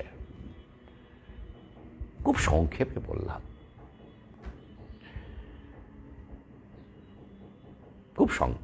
আর ওদের যখনই প্রয়োজন ফিরিয়ে যাবে, ওরা এই ফিয়াট কারেন্সিটাকে ছাপানো এবং আপনাকে দেওয়া বন্ধ করে দেবে, কন্ট্রোল করে দেবে, যার নাম হলো ভাতা। হ্যাঁ, যেটা মাইনে আপনি বেশি পরিমাণে পাচ্ছেন ফিয়াট কারেন্সি, 25,000, 30,000, 40,000, 1 লাখ, 1.5 লাখ পাচ্ছেন, সেটা ভাতা হয়ে গেলে কত দাঁড়াবে জানেন? সেটা জানেন। এখন 5,000 টাকা বেকার ভাতার কথা উঠেছে, রাজনৈতিক দলও সমর্থন করেছে, লাল পার্টিও সমর্থন করেছে যে বেকারদের 5,000 টাকা বেকার ভাতা দেওয়া হোক। কি দাঁড়ালো? Fiat currency. তাহলে যেটা 50,000 ছিল সেটা কিসে দাঁড়ালো? 5,000। কেন? যাতে আপনি আর প্রাকৃতিক সম্পদ কিনতে না পারেন, আপনার হাত কবজায় যাতে করে প্রাকৃতিক সম্পদ, মাছ মাংস থেকে শুরু করে প্রকৃতিতে যত আছে প্রাকৃতিক সম্পদই তো আমরা ভোগ করি ঘুরিয়ে ফিরিয়ে। ওরা কিচ্ছু সৃষ্টি করতে পারেনি এখনো পর্যন্ত। They can't create anything. বিজ্ঞানের যত বড় বড় আপনি ডায়ালগ মারুন, সংলাপ বানুন, বিজ্ঞান এখনো পর্যন্ত কিচ্ছু তৈরি করতে পারেনি, কিচ্ছু না, শুধু ট্রান্সফর্ম করেছে। শুধু ভৌত পরিবর্তন, রাসায়নিক পরিবর্তন, ভৌত পরিবর্তন, রাসায়নিক পরিবর্তন, এই তো করেছে। কিচ্ছু বানাতে পারেনি, সব প্রকৃতি থেকে নিয়ে ট্রান্সফর্ম করেছে। প্লাস্টিক বলুন, লোহা বলুন, গাড়ি বলুন, বাড়ি বলুন, কোনটা বানিয়েছে, ক্রিয়েট করেছে বলুন দেখি বিজ্ঞান? তাই ওদের ভোগের মাত্রা বাড়ছে, ওরা ভাবছে, ভয় পাচ্ছে যে বাপরে বাপ, এই সম্পদটাই তো আসল সম্পদ, এটাকে কুক্ষিগত করে রাখতে না পারলে, বাকিদের দাস বানাতে না পারলে আমাদের ভোগে তো টান পড়বে এক সময়। তাই ভাতা ধরিয়ে দাও আর ডিপপুলেশন করো, গুঁজতে থাকো গুঁজতে থাকো গুঁজতে থাকো, কমাতে থাকো। আর এত লোকও লাগবে না, এআই চলে এসেছে, আমরা এআই বানিয়েছি। যাক, ওটা নিয়ে আমি বহু আলোচনা করেছি, এবার পরেরটায় আসি। আর কি ভয় দেখায়? অ্যাসফিক্সিয়েশন। সেটা কি? শ্বাসরোধ হয়ে যায় বাচ্চা কাচ্চা। টার্মটা দেখছেন কীরকম ভয়ঙ্কর একটা টার্ম, মানে শুনলেই এটা কেমন যেন দারুণ দারুণ মনে হয়, মানে কি এরকম শিক্ষিত হয়ে গেলাম, হ্যাঁ হ্যাঁ, দারুণ একটা বেশ মনে হয়। তো এই শ্বাসরোধ হয়ে যেতে পারে নাকি বাচ্চার? তো এত এত পৃথিবীতে বাচ্চা জন্মালো, মহাপুরুষ জন্মালো, তাদের কজনের শ্বাসরোধ হলো? পৃথিবী তো জনশূন্য হয়ে যেত, তাহলে জনশূন্য হয়ে যেত। তাহলে এখন যদি প্রশ্ন করেন যে, এবার পরের প্রশ্ন আসছে, আচ্ছা খুব ব্যাকডেটেড মনে হচ্ছে না আমাকে বা আমাদের মতো লোককে? 21 শতকে দাঁড়িয়ে এত এত সব ডেভেলপমেন্ট হচ্ছে, মাটির তলা দিয়ে মেট্রো যাচ্ছে, মেট্রো তো মাটির তলা দিয়েই যায়, আবার নতুন নতুন লাইন উদ্বোধন হচ্ছে, বাংলাদেশেও মেট্রো। তো সেইখানে দাঁড়িয়ে আমি হোম বার্থের কথা বলছি। হোম বার্থ, বাড়িতে প্রসব, মনে হচ্ছে না লোকটা ব্যাকডেটেড, কেমন একটা যেন লোকটা আধুনিক নয় মোটেই। সেটাই স্বাভাবিক। এবার আসছি, বারবার বলি, আপনারা ভাববেন, আমার কথা কিন্তু শেষ কথা নয়, কোনোদিনই বলিনি আমি, ভাবতে বলি, ভাবনার রসদ। আসুন, এই ব্যাকডেটেড লোকটার সম্পর্কে যারা ইতিমধ্যেই অনেকে জানেন, যারা আমার নিয়মিত ভিডিও দেখেন, বইপত্র পড়েন, এই ব্যাকডেটেড লোকটা ইউরোপে বেশ কিছুদিন কাটিয়েছে।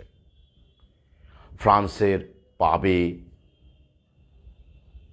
নরওয়ে অসলোর পথে পথে, ডিপার্টমেন্টাল স্টোরে, মলে দিনের পর দিন, রাতের পর রাত, মাসের পর মাস কাটিয়েছে। এয়ারপোর্টের লবিতে, লাউঞ্জে বিভিন্ন দেশের মানুষের সাথে আড্ডা দিয়েছে, গল্প করেছে।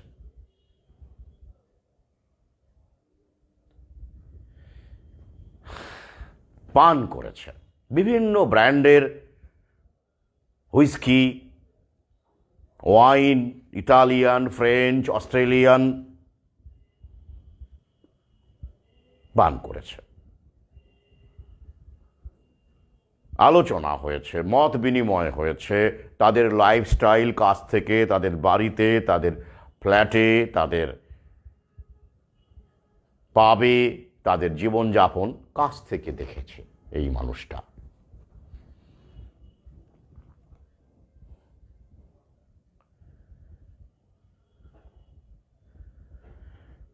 এত কিছু দেখার পরেও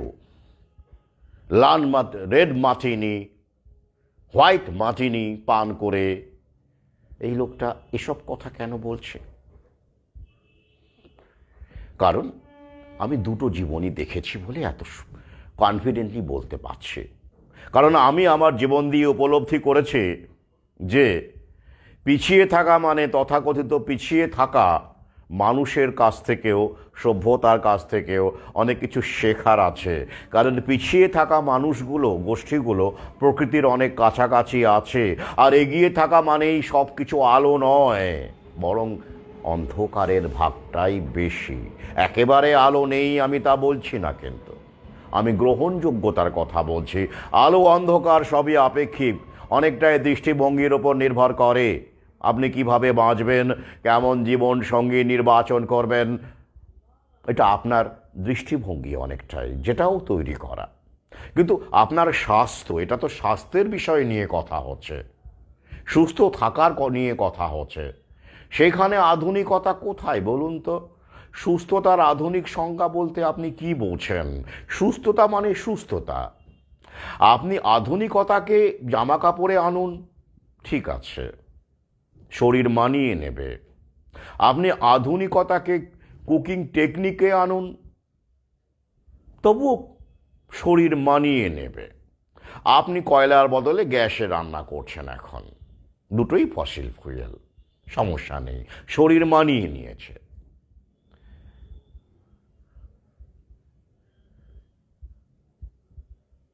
আপনি আধুনিক গান শুনুন, আপনি র্যাপ শুনুন, আপনি জ্যাজ শুনুন, আপনি ফোক শুনুন, আপনি ওয়েস্টার্ন শুনুন, যা খুশি শুনুন, কান মানিয়ে নিয়ে আপনার কান অনুসারে শরীরও মানিয়ে নিয়েছে কম বেশি। বেশি শুনলে অবশ্য সমস্যা। কানে হেডফোন দিয়ে বেশিক্ষণ কিছু ব্যবহার করবেন না, কম ব্যবহার করুন। ফোনও অনেকক্ষণ কানে রাখবেন না, অল্প অল্প করে কম কম কথা বলুন। যাই হোক, মোটের ওপর এগুলো শরীর মানিয়ে নিয়েছে বলা যেতে পারে এখনো পর্যন্ত। কিন্তু আধুনিকতাটা যদি আপনি রক্তের মধ্যে ঢোকান, মানে বাইরেরটাকে ভেতরে ঢোকান, সিরিঞ্জের মাধ্যমে, ভ্যাকসিনের মাধ্যমে, ওষুধের মাধ্যমে, যদি আপনার জিন ম্যানিপুলেশন করে দেয় সে, তাহলে আপনি কোথায় যাবেন? জিন থেরাপির যদি ঘটায় আপনার শরীরে, আপনি কোথায় যাবেন? আপনার ব্লাড ব্রেন ব্যারিয়ারকে যদি ন্যানোবট দিয়ে ভেদ করে আপনার মস্তিষ্কেও যদি ওরা রাসায়নিক পাঠাতে বা ন্যানো পার্টিকেল পাঠাতে সক্ষম হয় ওষুধের নামে, নিরাময়ের নামে, তখন আপনি কোথায় যাবেন? তাই আমি বারবার বলি, আধুনিকতা বাইরে ভালো, অসুবিধে নেই, পোশাক আশাক করুন, গটগট করে হেঁটে যান, তো শরীরের মধ্যে আধুনিকতা ঢোকানোর আগে একটু ভাববেন না? কারণ বাইরের আধুনিকতাটা আপনি বর্জন করতে পারেন। আপনি মনে করলেন একটা খুব আধুনিক পোশাক পরছেন, আপনাকে খুব স্মার্ট লাগছে, oh fine, you can carry it on. কিন্তু কিছুদিন পরে মনে হলো না, এটাতে পরে আপনার স্কিনের সমস্যা হচ্ছে, আপনার কটনটাই ভালো, আপনি ওটা ফেলে দিলেন, আপনি কটনের পোশাক পরা শুরু করলেন। আপনি তো পারলেন, ফেলে দিতে পারলেন, কিন্তু শরীরের মধ্যে যেটা ঢুকে গেল সেটাকে কি আপনি এত সহজে ফেলে দিতে পারেন? ওটা তো আপনার রক্তের মধ্যে ঢুকে গেল। আমি এই কারণেই বলি, শরীরের মধ্যে আধুনিকতার নামে ফার্মা কোম্পানিকে ঢোকানোর আগে একটু ভাববেন।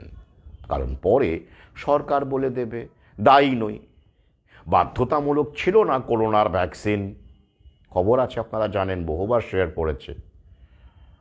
তাহলে সরকার দায়ী নয়, ক্ষতিপূরণ দেবে না, বেশ মিটে গেল। তখন আপনি কি করবেন? সবাই হাফ ঝেড়ে ফেলল। এবার আপনি যান, যে আপনাকে বাধ্য করেছিল বলে আপনার মনে হয়েছে, হোয়াটসঅ্যাপ মেসেজে বা ফোন করে আপনাকে বারবার বলেছিল নিতে হবে, নাহলে অফিসে ঢুকতে পারবেন না, নইলে বেড়াতে যেতে পারবেন না, তাকে এবার পাল্টা ফোন করে বলুন আপনি তো বলেছিলেন। না তো বলিনি তো, প্রমাণ কোথায় আমি বলেছি? হোয়াটসঅ্যাপ মেসেজ লিগ্যালি অ্যাকসেপ্টেড হয় না। সেটা কি আপনারা জানেন? জানেন না।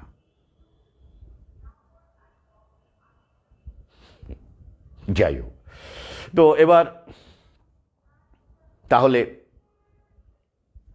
এবার আসি সেই প্রথম বিশ্বের কথা। আচ্ছা, প্রথম বিশ্ব বলতে আমরা যা বুঝি, ইউরোপের কথা বুঝি, আমেরিকার কথা বুঝি। আজকে আমেরিকাতে যাব না, ডিটেলিংটা আমি ইউরোপের ওপর রাখবো। ওরা কি করছে? প্রথমে খুব সংক্ষেপে বলি, প্রথম বিশ্বে হোম বার্থের সংখ্যা বাড়ছে, ব্যাপকভাবে বাড়ছে, এবং ফার্মা কোম্পানির ভাষায় অ্যালার্মিংলি বাড়ছে। অ্যালার্মিংলি মানে বেশ অ্যালার্ম করে, আতঙ্কিত হচ্ছে। আমি ফ্রান্স, নরওয়ে বা এইসব জায়গাগুলো, সুইডেন, যে এইসব জায়গাগুলোতে যখন আমি সেখানকার মানুষের সঙ্গে কথা বলি, তখনই আমি এই বিষয়গুলো মাথার মধ্যে ঢুকেছিল। পড়াশোনা তো ছিলই, কিন্তু পড়াশোনা পাশাপাশি প্র্যাকটিক্যালি দেখে আসাটা একটু আলাদা না, দুটোর একটা কম্বিনেশন হলে ভালো হয়। কিন্তু ওই যে বললাম, ফ্রন্টগুলো আরও যোদ্ধা চাই, তবেই তো ফ্রন্টগুলো খুলবে। তো সেইখানে যেই তথ্যগুলো আমি পেয়েছিলাম, পরবর্তীকালে তো এগুলো অনেক তথ্য এখন আপনারাও পাবেন, আমি ওগুলো মুখে মুখে পেয়েছিলাম, ফার্স্ট হ্যান্ড এক্সপিরিয়েন্স হিসেবে পেয়েছিলাম, যা এখন আপনারা অন্তর্জালেও পেয়ে যাবেন। ইন্ডিপেন্ডেন্ট স্টাডি, সেখানে কি বলছে, ডেনমার্ক 1 নম্বরে আছে হোম বার্থের ক্ষেত্রে, মানে বাড়িতে প্রসব করানোর ক্ষেত্রে।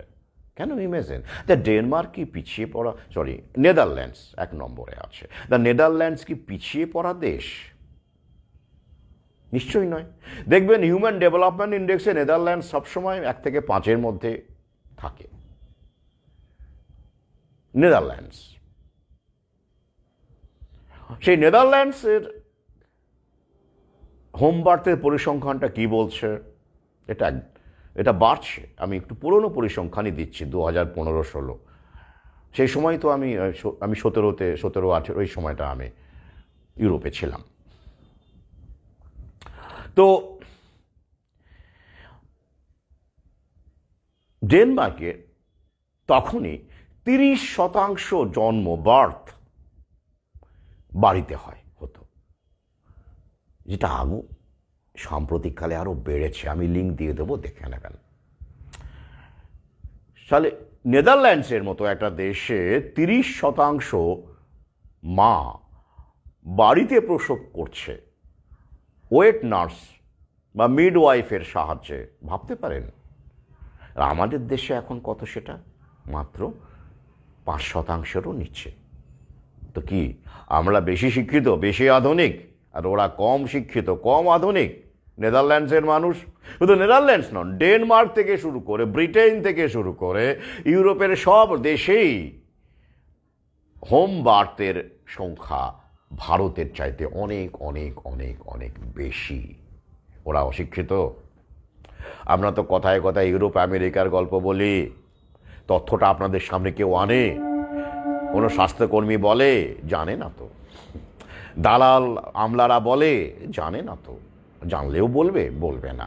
আমরা তো আমাদের আখেরটা গোছাই, আমাদের পরিবারটা ভালো থাকে যেন, সেজে গুজে একটু বেড়াতে টেড়াতে যাই, খাই দাই, ঘুরি, ছবি টবি দিই ফেসবুকে। আশপাশের মানুষ মরল কি গেল, কে খবর রাখে তার? কিন্তু এই করতে গিয়ে আমরা নিজেদের পরিবারটাকে সুরক্ষিত করতে গিয়ে দুর্গ বানিয়ে ফেলি, আর সেই দুর্গেই ফুটো তৈরি হয়ে যায়, আর সেই ফুটো দিয়ে কালসাপ ঢুকে পড়ে। শিক্ষাটা গ্রহণ করবেন। প্রতিটি কাহিনীর মধ্যে একটা শিক্ষা থাকে, লেসন থাকে। আপনি যত মজবুত করেই আপনার বাসর ঘর বানান না কেন, ফুটো একটা থেকে যায়, সে কারো চক্রান্তেই হোক আর যাই হোক না কেন। তাহলে নেদারল্যান্ডসের মতো জায়গায় 30% মা হোম বার্থ দিচ্ছে।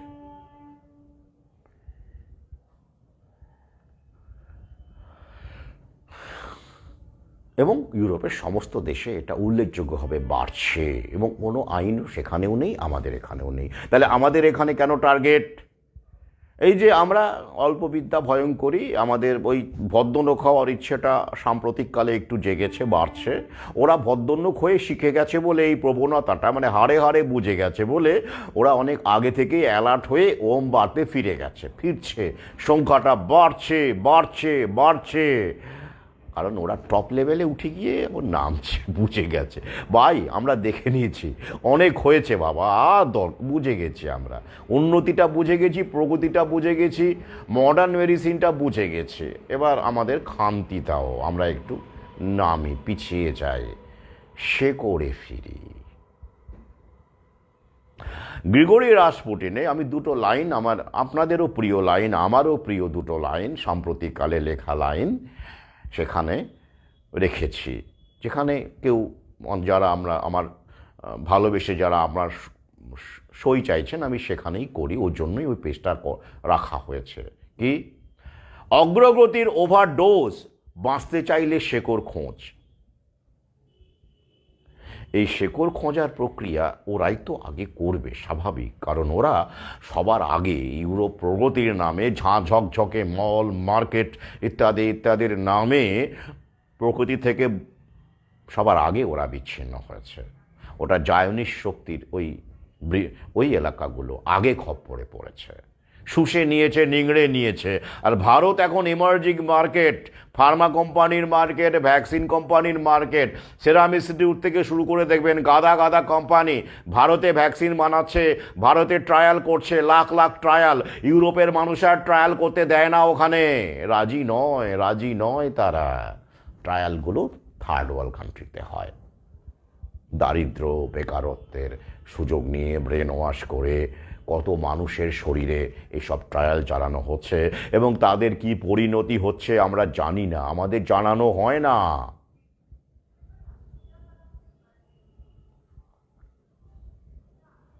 এই দরিদ্র দেশগুলো প্রাকৃতিক সম্পদকে হাইজ্যাক করে, সরকারকে হাইজ্যাক করে, দালাল রাজনৈতিক দলকে হাইজ্যাক করে আমাদেরকে মেকি স্বাধীনতার ললিপপ ধরিয়ে দিয়েছে। 15ই আগস্ট আমরা স্বাধীন হয়েছে, ফ্রিডম মাই ফুট।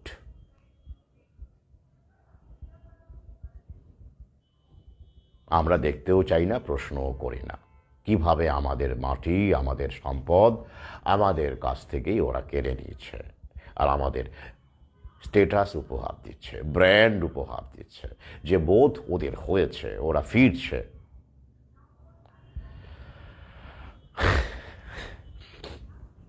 ব্যাপারটা কীরকম জানেন? খুব সংক্ষেপে বলতে গেলে, এখানে একটা তথ্য বলে দিই।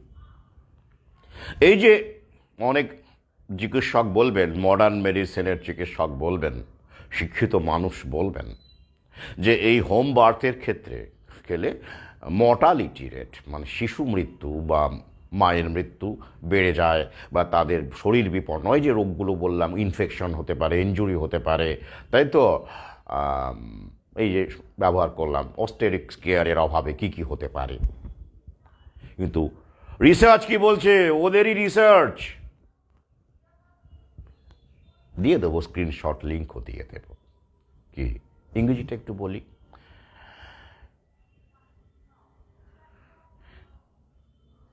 The link between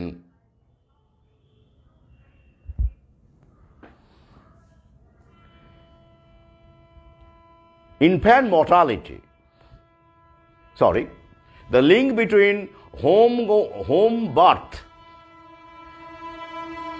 and prenatal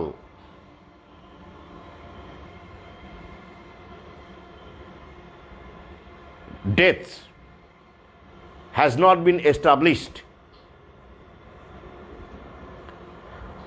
Prenatal, no, neonatal. আমি আরেকবার বলি, the link between home births and neonatal death, increased neonatal death has not been established. আরও একবার বলি, the link between home birth and increased neonatal death has not been established. Bangla কি দাঁড়ালো? বেড়ে যাওয়া শিশু মৃত্যু, মানে শিশু মৃত্যুর সঙ্গে, মানে কোনো কারণে, মানে কোন শিশু? নিওনেটাল, নবজাতকের মৃত্যু। নবজাতকের তো মৃত্যু হয়, দেখবেন এমনিতেও হয়, ওই যে হাসপাতালেও হয়, নার্সিংহোমেও হয়, মাঝে মাঝে খবর হয়, দেখবেন বিসি রায় হাসপাতালে কত শিশু মারা গেল, হয়তো হয়। আপনি মৃত্যু আটকাতে পারবেন না, প্রকৃতি জন্ম মৃত্যু দুই রেখেছে, সবার শরীরও সমান নয়। যে শিশুটি জন্মাচ্ছে সেতে কতটি ইমিউনিটি দিয়ে জন্মাচ্ছে, তার মায়ের স্বাস্থ্য, বাবার স্বাস্থ্য, অনেক কিছু ফ্যাক্টর কাজ করে, পুষ্টি, মায়ের পুষ্টি, অনেক কিছু ফ্যাক্টর কাজ করে। তো আপনি যতই আধুনিকতা দিন না কেন, আপনি সর্বাধুনিক জায়গায় আপনার প্রসব করান না কেন, মায়ের প্রসব করান না কেন, মৃত্যু হবে, রোধ করতে পারবেন না। তো যাই হোক, তো সেই যে মৃত্যু, সেই মৃত্যুর সঙ্গে বাড়িতে জন্ম দেওয়ার কোনো লিঙ্ক মানে বাড়িতে জন্ম দিলে এই মৃত্যুটা বেড়ে যাবে বা যাচ্ছে, আর আধুনিক জায়গায় জন্ম দিলে মৃত্যুটা কমে যাচ্ছে, এমন কোনো লিঙ্ক এস্টাবলিশড হয়নি। তাহলে কি দাঁড়ালো? সেই গোল গোল গোল গোল ঘুরে ঘুরে ঘুরে ঘুরে ঘুরে ঘুরে ঘুরে ঘুরে ওখানে চলে গেল। হ্যাঁ, অবাক অবাক হবেন। দিয়ে দেবো, লিঙ্ক দিয়ে দেবো, দেখে নেবেন। আমি ওই জায়গাটা স্ক্রিনশটও দিয়ে দেবো রিসার্চের। দালাল ডাক্তারেরা আপনাদের বলবে না।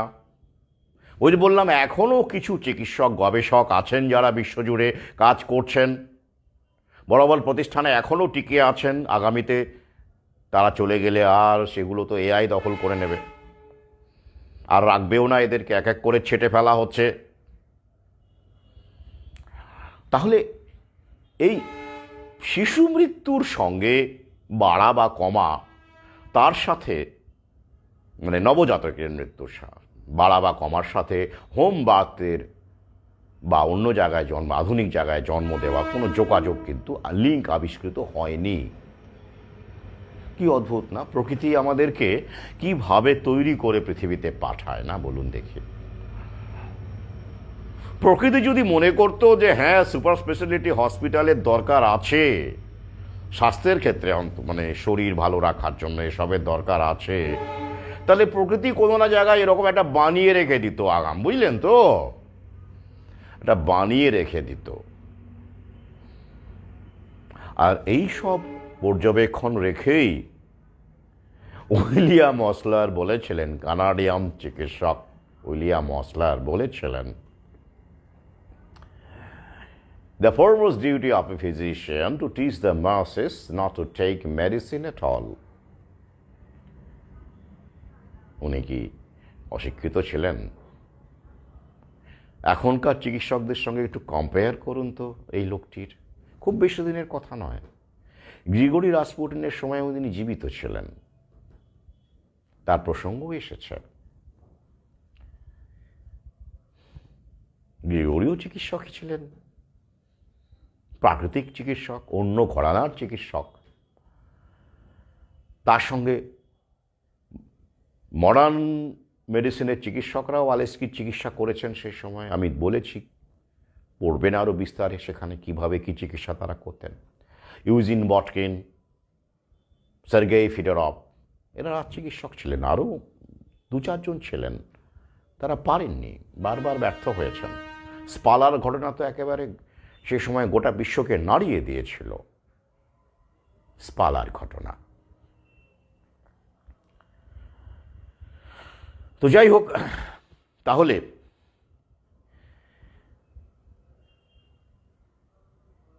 এবার তাহলে আমরা কি ধরনের সুরক্ষার মধ্যে আছি? আমরা বারবার দেখবেন সিকিউরিটির কথা বলে ওরা, সর্বত্র নারী নিরাপত্তা, মুখ তুমুক। দেখবেন স্টেশনের, শিয়ালদা স্টেশনে দেখবেন একটা জায়গা ঘিরে শুধু নারীদের জন্যই করেছে, নাম দিয়েছে নন্দিনী। আমি বলি বন্দিনী, অন্য রকমের বন্দি। তারা ভাবছে আমরা মুক্ত পাচ্ছি, মুক্তি মানে স্বাধীনতা পাচ্ছে। ব্যাপারটা এরকম, জানেন তো? মানে এমন একটা ওরা তৈরি করতে পারে, মানে এমন একটা বলয় ওরা তৈরি করে আমাদের, ওরা শিক্ষা ব্যবস্থার মাধ্যমে, ওদের মিডিয়ার মাধ্যমে একটা ফিল গুড ফ্যাক্টর তৈরি করে ওরা, একটা কৃত্রিম। আসলে আপনি খারাপ আছেন, আপনি আসলে বিপদে আছেন, কিন্তু আপনার মনে হবে আপনি সুরক্ষিত আছেন। কিভাবে জানেন? আপনি একটা বাড়ির কথা ভাবুন, এরকম বাড়ি অনেকেই এখন বানাচ্ছে, অ্যাপার্টমেন্ট। ইউরোপেও আছে, আমাদের দেশেও এখন হচ্ছে। কি আপনার ঘরের সামনে, আপনার সিঁড়িতে সিসিটিভি ক্যামেরা, সিসিটিভি, আপনি দেখতে পাচ্ছেন কে আসছে কে যাচ্ছে।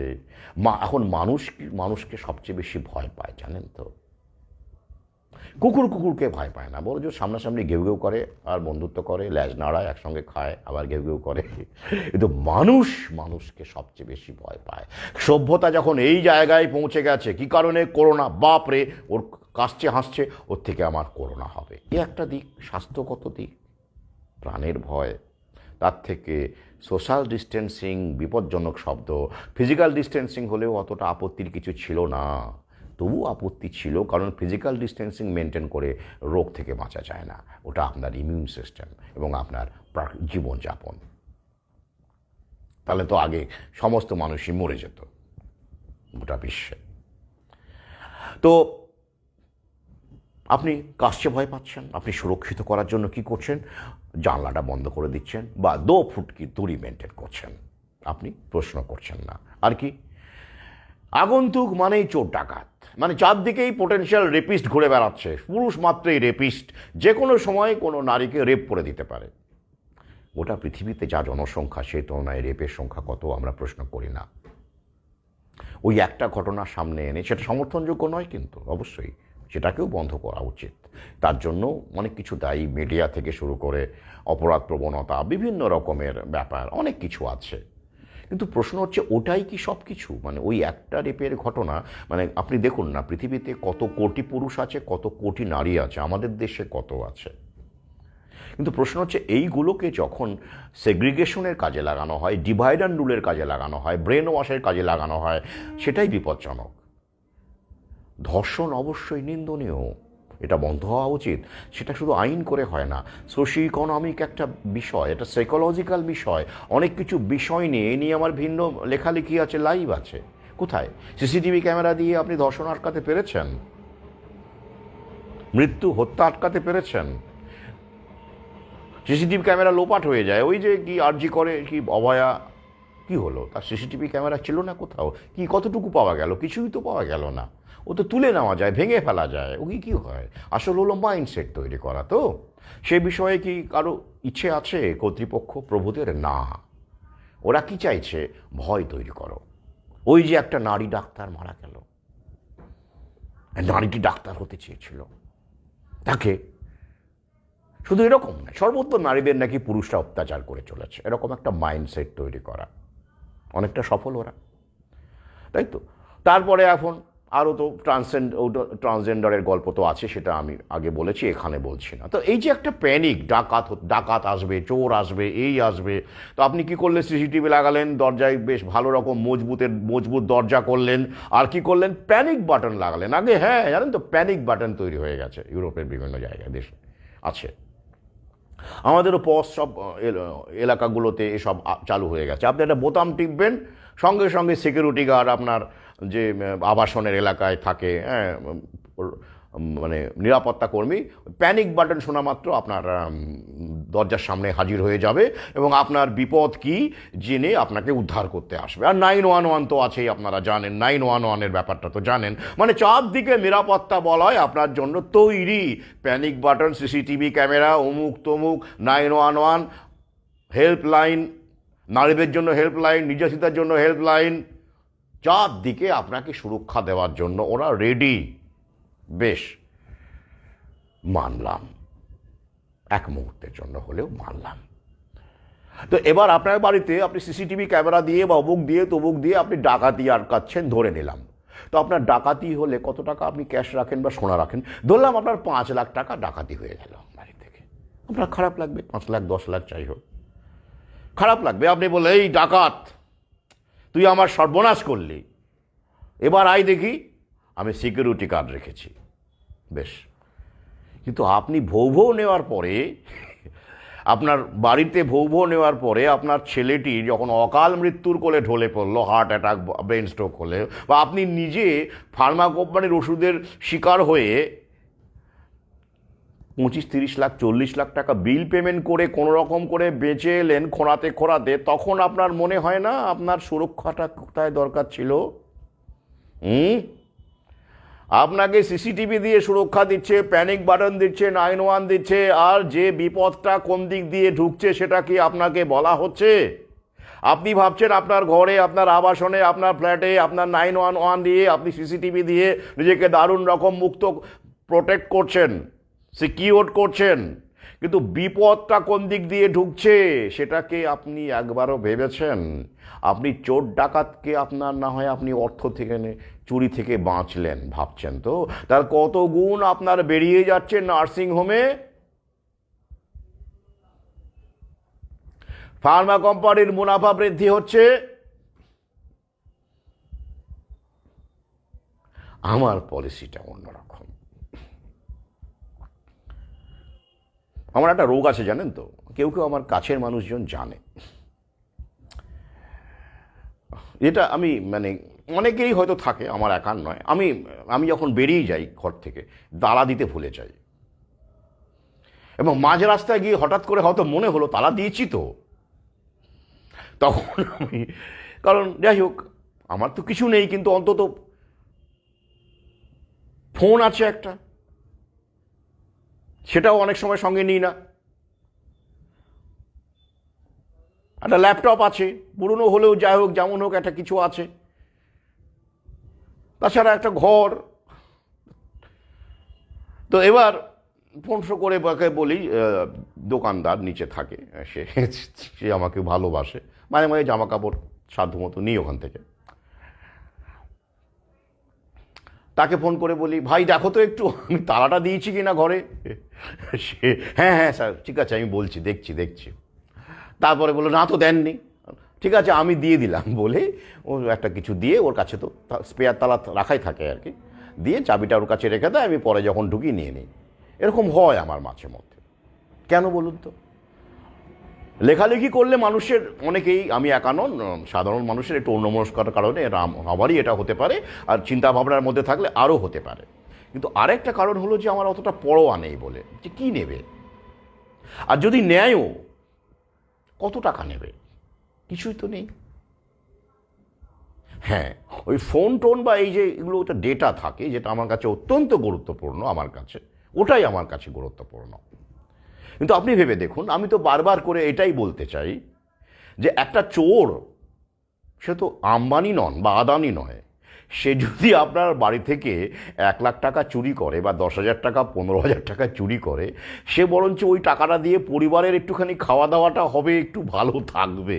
কিন্তু আপনি যে ফার্মা কোম্পানির ওষুধটা ঢোকাচ্ছেন, ঢুকিয়ে যে আপনার সমস্যাটা হচ্ছে, তার ফলে যে আপনার নার্সিংহোমে লক্ষ লক্ষ টাকা কোটি কোটি টাকার বিল হচ্ছে, এটা যার বিশাল অংশ ফার্মা কোম্পানির বড় বড় সব ওদের পকেটে ঢুকছে, সেটা কি ভালো? সেটা তো অত্যন্ত খারাপ। আপনি কাদের পকেট ভারী করছেন? আপনি ছিচকে চোরের হাত থেকে বাঁচার জন্য চুরি থেকে বেঁচে গেলেন, ঠিক আছে বেঁচে গেলেন, কিন্তু আপনি তো আসল জায়গায় হেরে গেলেন। আমি এভাবে মানে জাস্ট বলছি না যে এটা মানে আপনারা সবাই আমাদের ক্ষেত্রে এটা মানে খুলে রেখে চোর ডাকাতকে আমন্ত্রণ জানাবে, আমি তা বলছি না। আমি একটা দৃষ্টিভঙ্গি বললাম আপনাদেরকে, যে সুরক্ষা বা প্রোটেকশনটা আসলে কি, কিভাবে আমরা নিজেদের প্রোটেক্ট করছি। আমরা একটা সুরক্ষা বলয়ের একটা কৃত্রিম সুরক্ষা বলয়, মানুষ মানুষকে সন্দেহ করে, অবিশ্বাস করে, বিভিন্ন রকমভাবে ডিভাইড অ্যান্ড রুলের মধ্য দিয়ে, যেহেতু তারা আমাদের মতো পোশাক পরে না, বিশেষ কোনো ধর্মের লোককে বা বিভিন্নভাবে হোক দাগিয়ে দিয়ে আমরা এমন একটা আতঙ্কের পরিবেশ, প্যানিকের পরিবেশ তৈরি করছি, যেমন এখানে আমরা দেখতে পাচ্ছি চীন থেকে আসছে আবার প্যানিক। তো সেটার মাধ্যমে আমরা কিন্তু নিজেদের প্রোটেক্ট করতে পারছি না। এটা হলো কৃত্রিম একটা সুরক্ষা বলয়, যেটা আমাদের আরও বিভক্ত করছে, বিচ্ছিন্ন করছে, ধ্বংস করছে। আর ওরা আমাদের একাকিত্ব একা করে দিয়ে, বিচ্ছিন্ন করে দিয়ে আমাদের আরও বেশি করে প্যানিকগ্রস্ত করতে পারছে, আরও বেশি করে ভয় দেখাতে পারছে, যাতে আমরা সঙ্গবদ্ধ হতে পারছি না। ধর্ম তো আছেই, জাতপাত আছে, কালচার আছে, এটা হচ্ছে। এই যেমন ধরুন এই যে হোমবাদ যেগুলো হচ্ছে, আমাদের দেশে কিন্তু তথাকথিত শিক্ষিত মানুষরা কিন্তু এখন হোমওয়ার্কে নেই। এই যে 5% মানুষ যেটা প্রায় এখন সাম্প্রতিককালে আছে, তারা বেশিরভাগ গোবলয়ের মানুষ, ওই পিছিয়ে পড়া যাদেরকে আমরা বলি বিহার, রাজস্থান, হরিয়ানা, এসব জায়গার কিছু মানুষ, তাদেরকে আমরা পিছিয়ে পড়াই বলি। আর ইসলাম ধর্মাবলম্বী মানুষের মধ্যে এখনও হোম বার্থ মানে বাড়িতে প্রসব দেওয়ার কিছু কিছু ঘটনা ঘটে, যেটা ক্রমশ কমছে, তাই তো? শিক্ষিত ভদ্রলোক মানে তথাকথিত ডিগ্রিদার ভদ্রলোকদের মধ্যে এটা নেই, শূন্য বলা যেতে পারে। তাহলে কি বলবেন আপনারা? ওই যে ওরা বলবে কি, অশিক্ষিত, পিছিয়ে পড়া, আনকালচার্ড বলে হচ্ছে। কিন্তু ডেনমার্কে, ইউরোপে সর্বত্র কি তাই? না, সমস্যাটা এখানে। আর এই যে চেন্নাইয়ে যে ঘটনাটা ঘটল, যিনি পুলিশকে বললেন চ্যালেঞ্জ করে লিগ্যাল হলে কেস করুন, তিনি অশিক্ষিত? না, তাহলে এই জায়গাটা আমাদের লড়াইটা করতে হবে, যে বোঝাতে হবে মানুষকে যে অশিক্ষিত হওয়ার সঙ্গে তথাকথিত অশিক্ষিত পিছিয়ে পড়া অমুক ধর্ম তমুক ধর্ম বলেই পিছিয়ে পড়া, তাই বাড়িতে জন প্রসব করাচ্ছে, আর শিক্ষিত তথাকথিত ডিগ্রিধারী বলেই আপনি নার্সিংহোমে দেবেন, এটা ভুল কথা। মূল মূল মূল কথাটা কি, মোদ্দা কথাটা কি? বিজ্ঞান। এটাই বিজ্ঞান, সায়েন্টিজম নয়, সায়েন্স। আপনি কেন 1,00,000 টাকা খরচা করবেন, লাখ লাখ টাকা খরচা করবেন একটা সন্তানের জন্ম দিতে গিয়ে, যেটা ওরা চাইছে? ওদের মৌরসি পাট্টাটা আঘাত পড়ছে বলেই তো ওরা বাড়ি বাড়ি গিয়ে এখন থেকে যাতে করে অঙ্কুরে বিনষ্ট করে দেওয়া যায় তার জন্য ওরা এত এত কাঠ খড় পুড়িয়ে নেমেছে, উলুবেরিয়ায় চলে যাচ্ছে সহযোদ্ধাদের বাড়ি। কেন? আপনার ভালোর জন্য। তাহলে আপনার ভালো যদি ওরা চায়, তাহলে আপনি যখন খেতে পান না, চাকরি পান না, জীবিকা নেই, তখন আপনার খোঁজ নেয় ওরা, আধিকারিকরা যায় যুদ্ধংদেহী মনোভাব নিয়ে, না আপনাকে একটা কিছু করে দিতেই হবে, আপনি না খেয়ে আছেন বা আপনার সমস্যা, আপনার চারদিকে লোন, আপনার দোকান লকডাউনে বন্ধ ছিল। যায় না। কেন যায়? ওই যে এটা শুরু যদি হয় তাহলে শিক্ষিতের মধ্যেও ছড়াবে, কারণ এটা দেখতে পাবো, দেখবে যে তাই তো ভালোই তো আছে, বাড়িতে হয়ে তো শিশুটি ভালো, প্রাণচঞ্চল, বউ না গুজেও ভালো আছে, এটা দেখবে তখন ছড়াবে, যেমন ওখানে ছড়িয়েছে। এটা ডেনমার্কে ছড়াচ্ছে, বাড়ছে, ইউরোপে বাড়ছে, ব্রিটেনে বাড়ছে, কানাডায় বাড়ছে, আমেরিকায় বাড়ছে, নেদারল্যান্ডসে তো বাড়ছেই। সেটা ওরা চায় না, কারণ ওরা বুঝে গেছে ইউরোপ আমেরিকা খপ্পরের বাইরে চলে যাচ্ছে, ফার্মা কোম্পানি যা করার ওখানে করে নিয়েছে। কিন্তু মরুদ্যান এখন নতুন মৃগয়া ক্ষেত্র হলো ভারতবর্ষের মতো তৃতীয় বিশ্বের দেশ, বাংলাদেশ, পাকিস্তান, এখানকার প্রাকৃতিক সম্পদ লুটতে হবে। সরকারকে হাতিয়ে ফিয়াট কারেন্সি ছড়িয়ে ভয় দেখিয়ে প্যানিকবাজি করে এটা করতে হবে, আর তাই ওরা মরিয়া হয়ে উঠেছে। তাই বেআইনি না হওয়া সত্ত্বেও আপনাকে টিকার দিকে ঠেলে দিতেই হবে, আপনাকে বিভিন্নভাবে ঘুরিয়ে। বেআইনি না হওয়া সত্ত্বেও আপনাকে নার্সিংহোমে, সরকারি হাসপাতালে বাচ্চা প্রসব করাতেই হবে, এসব ওরা চাপিয়ে দিচ্ছে। প্রশ্ন করুন, আমি বলছি বলেই নয়, ভাবুন। এবার ভাবুন, ভারতবর্ষের যত জন্ম হয় তার ডেনমার্ক, নেদারল্যান্ডসের মতো ধরুন 30% শিশু যদি বাড়িতে জন্মায় ধাইমা সাহায্যে, অভিজ্ঞ ধাইমার সাহায্যে। তো এরকম একটা নেটওয়ার্ক আমি গড়ে তুলছি। যদি আপনাদের কোনো ধাইমার প্রয়োজন হয়, যদি মনে করেন, অবশ্যই জেনে বুঝে, আমি বলছি বুঝে নয়, বাড়িতে প্রসব করাতে চান, আমি আপনাদের সঙ্গে আছি, সংযোগ নাম্বারও দিয়ে দিতে পারি। বাস্ট, কিন্তু আপনাদের ব্যাপারটা বুঝতে হবে আগে। তো যাই হোক, এবার ধরুন 30% শিশুই যদি এরকম বাড়িতে প্রসব হওয়া শুরু করে অভিজ্ঞ থাইমার তত্ত্বাবধানে, নেদারল্যান্ডসের মতো, ইউরোপের অনেক দেশের মতো, তাহলে ওদের কতটা লস হবে দেখুন ফার্মা ব্যবসায়। ভাবুন, সহজ করে ভাবুন। গড়ে আমি ধরছি বিভিন্ন নার্সিংহোমে আমাদের শিক্ষিত সম্প্রদায়ের, মানে আমরা যারা ডিগ্রিধারী শিক্ষিত, তাদের সবার সন্তানই তো নার্সিংহোমেই ধরুন জন্মায়, যারা শহরবাসী। সরকারি হাসপাতালে অবশ্যই খেটে খাওয়া মানুষ, গরিব মানুষের সন্তানরা জন্মায়, সেটা আমি ধরে নিলাম যে সেখানে অতটা পয়সা লাগে না, তবু এখন কোনো কিছুই আর ফ্রি নেই, পয়সা লাগছে। তো আমি নার্সিংহোমের খরচাটাই বলছি। এখন গ্রামেগঞ্জের মানুষও ঘটি বাটি বিক্রি করে এমন একটা ব্রেন ওয়াশ করে দেওয়া হয়েছে, তারা সেরা নার্সিংহোমের দিকে ছুটে যায় সন্তান প্রসব করানোর জন্য। ধরুন আমি গড়ে 40,000 টাকাই যদি ধরি, কম করে ধরলাম, আমি তো একজনের সেদিন শুনলাম 1,00,000 টাকা প্যাকেজ এসেছে। তো আমি 40,000 টাকা করে বা 50,000 টাকা করে যদি ধরি, তাহলে 50,000 টাকা করে যদি ধরি আমি নার্সিংহোমের গড় খরচা, তাহলে 10 জনে কত দাঁড়াচ্ছে? 5 লাখ। 10 জনে মাত্র। এবার ওটাকে 100, 1000, 1 কোটি নিয়ে যান। 30% মানে তো আমাদের দেশে 30% মানে 30 কোটি, কমপক্ষে আরও বেশি, 40-45 কোটি। তো এইরকম অবস্থা যদি দাঁড়ায়, মানে আমি যদি বলি যে আমাদের দেশের কমপক্ষে ধরুন, আমি বললাম 1 কোটি, বেশি ধরলাম না, আমি 1 কোটি মা বাড়িতে সন্তান প্রসব করলো, তাহলে ফার্মা কোম্পানির মুনাফা, নার্সিংহোমের মুনাফা কতটা আঘাত পেতে পারে আপনি ভাবুন।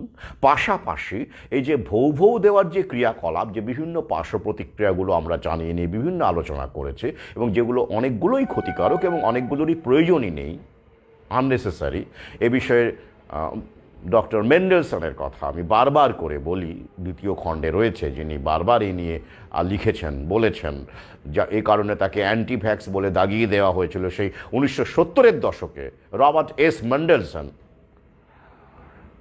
তো এগুলো যদি বন্ধ হয়ে যায়, তাহলে এই যে ক্রিয়া প্রতিক্রিয়ায় যে বিভিন্ন রকমের অসুখ বিসুখ পরবর্তীকালে হয়, আমাদের শিশুদের হয়, একটু অ্যাডোলেসেন্স পিরিয়ডে হয়, এটা লং টার্ম এফেক্ট থাকে, তো সেগুলোর ট্রিটমেন্টের যে মুনাফা সেটাও বন্ধ হয়ে যাবে। আর এই কারণেই আজ থেকে 50 বছর আগেও এত বিলিয়ন ট্রিলিয়নের মুনাফা ছিল না মডার্ন মেডিসিনে। এগুলো বন্ধ করে, বিভিন্ন মিডিয়াকে দিয়ে হোমবার্ট বন্ধ করে, ভৌ মুজে দিয়ে, ব্রেন ওয়াশ করে দিয়ে, তথাকথিত শিক্ষা ব্যবস্থা, এমন এক শিক্ষা ব্যবস্থা যা প্রতিবাদ করতে শেখায় না, প্রশ্ন করতে শেখায় না, এমন একটা শিক্ষা ব্যবস্থা, এমন কিছু সাংবাদিক, এমন কিছু মিডিয়াকে ফান্ডিং করে, সরকারকে, রাজনৈতিক দলকে ফান্ডিং করে, ওরা এই প্রাকৃতিক যে বিষয়গুলো, সহজ স্বাভাবিক বিষয়গুলোকেও জটিল করে, বিজ্ঞানের নাম করে হাইজ্যাক করে নিয়েছে। আর এই কারণেই ওরা কুলেরনের ব্যবসা করতে পারছে।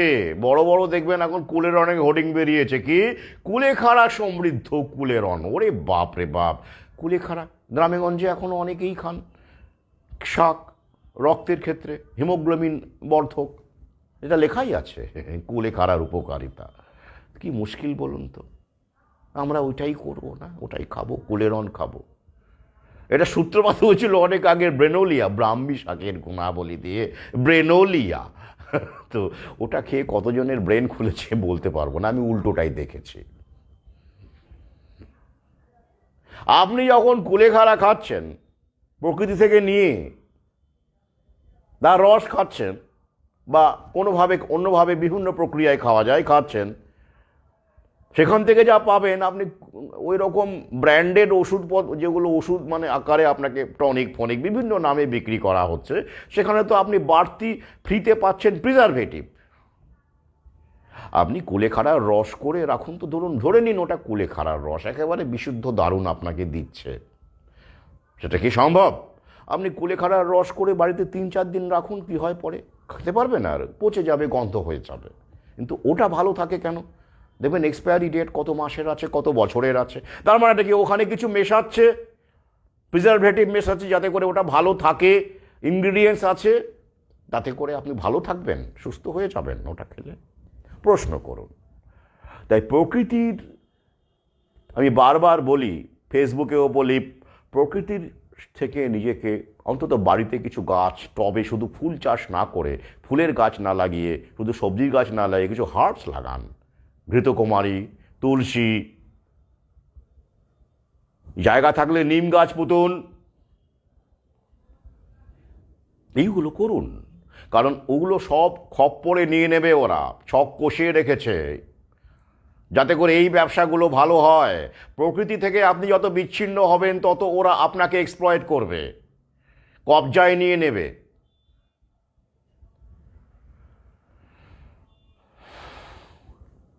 না, আজকে আমি আর পরের অংশটি আলোচনা করব না, ভিডিও ইতিমধ্যেই দীর্ঘ হয়ে গেছে।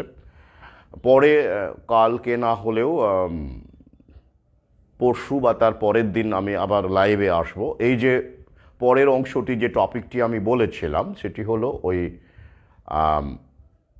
আবার যেটা অতিমারি বা মহামারীর সম্ভাবনা, বাস্তব সম্ভাবনা কতটা। প্যানিক তো ওরা বিস্তার করছেই, প্যানিক তো ওরা বিস্তার করবেই, কিন্তু শুধু প্যানিকে কি এবার কাজ হবে? না, এবারে প্যানিকে কাজ হবে না। পুলিশেও যে খুব কাজ হবে এমন নয়। প্যানিক পুলিশ দিয়ে আগের মতো লকডাউন করা যাবে না, বা ভয় তৈরি করা যাবে না। তাহলে কি একটা সম্ভাবনা থাকছে? সেই সম্ভাবনা নিয়েই আমি আলোচনা করব। সেটা হলো যে আমাদের শরীরে যেটা ওরা গুঁজে দিয়েছে আমাদের শরীরে, সেটা মানে করোনামৃতের কথায় বলছি, সামূহিক হারে গোঁজা হয়েছে। অন্তত প্রথম ডোজ তো প্রায় 98% মানুষ নিয়েছেন, অন্তত তথ্য বলছে, বা 90% তো নিয়েইছেনই, প্রথম আবহের কথা বলছি। তো তাতে করে কি আমাদের শরীরে কি কি রকম প্রতিক্রিয়া ঘটতে পারে? এডি কি ঘটতে পারে, যেটা লুক বার্তেগনিয়ার বলেছিলেন, অ্যান্টিবডি ডিপেন্ডেন্ট এনহ্যান্সমেন্টস। এগুলো কি কি অন্যান্য জিনগত কি কি ঘটনা ঘটতে পারে, কি কি লং টার্ম এফেক্ট কতটা কি হতে পারে, যেটাকে ওরা হাতিয়ার করে বিভিন্ন রোগের নাম ওরা দিতে পারে আর কি। কারণ আমাদের ইমিউনিটি কতটা খারাপ, মানে সমস্যা পড়তে পারে আর কি, যেটা ওরা একটা ক্যালকুলেশন করে রেখেছে আগামীতে, যে এত মাসের মধ্যে বা এত বছরের মধ্যে এই ক্রিয়াকলাপগুলো ঘটতে পারে, সেটা ওরা আগে থেকেই ছক করে রেখেছে। সেই ছকটা কি পুরোটাই বাস্তবায়িত হবে? মানে আমাদের শরীর, আমার প্রকৃতি, আমাদের শরীর তো একটা ইউনিক একটা ফিচার, তাই না? সেটা কতটা ট্যাকল করতে পারবে, মানে ওদের আশাকে কতটা পূর্ণ হবে, এবং সেটাকে ওরা কাজে লাগিয়ে এই যে দেখুন কত লোক মরে যাচ্ছে, এই যে এই রোগটা এসেছে বা সত্যি সত্যিই ঘটছে, তো আপনারা যখন দেখবেন সত্যি সত্যিই ঘটছে, তখন তো বিশ্বাস না করে উপায় থাকবে না। তো করোনার সময় সেটা প্যানিকবাজি ছিল, কিন্তু আমরা জানি সেটা মিডিয়াকে দিয়েই ঘটানো হয়েছিল মূলত, মিডিয়া ভাইরাস, সেগুলো নিয়ে আমরা বহু আলোচনা করেছি। তো কিন্তু এইবার সিচুয়েশনটা কি একই রকম থাকবে? কারণ সেই সময় আমাদের শরীরে কিন্তু গোঁজা হয়নি কিছু, মানে সাময়িক হারে। হ্যাঁ, চাইল্ডহুড ভ্যাকসিনগুলো ঠিক আছে, সেগুলো তো অনেকেই সেই সময় নেওয়া হতো, বহুদিন থেকে চালু আছে। কিন্তু এই যে এইটা এক্সপেরিমেন্টাল যে ভ্যাকসিনটা, মেসেঞ্জার আরএনএ এবং ভেক্টর ভাইরাল, এই প্রথম দেওয়া হলো গোটা বিশ্ব জুড়ে। কোভিশিল্ড বলুন, আর ওদিকে ফাইজার বলুন, আর মডার্না বলুন, তো এগুলো প্রথম দেওয়া হলো। এই ধরনের ভ্যাকসিন আগে দেওয়া হয়নি।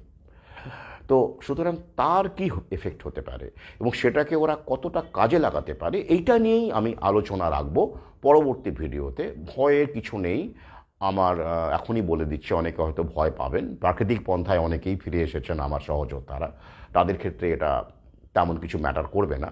কিন্তু এর বাইরেও তো বহু মানুষ আছে, আমরা কতজনের কাছে পৌঁছেছি। তো এইগুলো নিয়ে একটা আমি আমার পর্যবেক্ষণ রাখবো পরবর্তী লাইভে।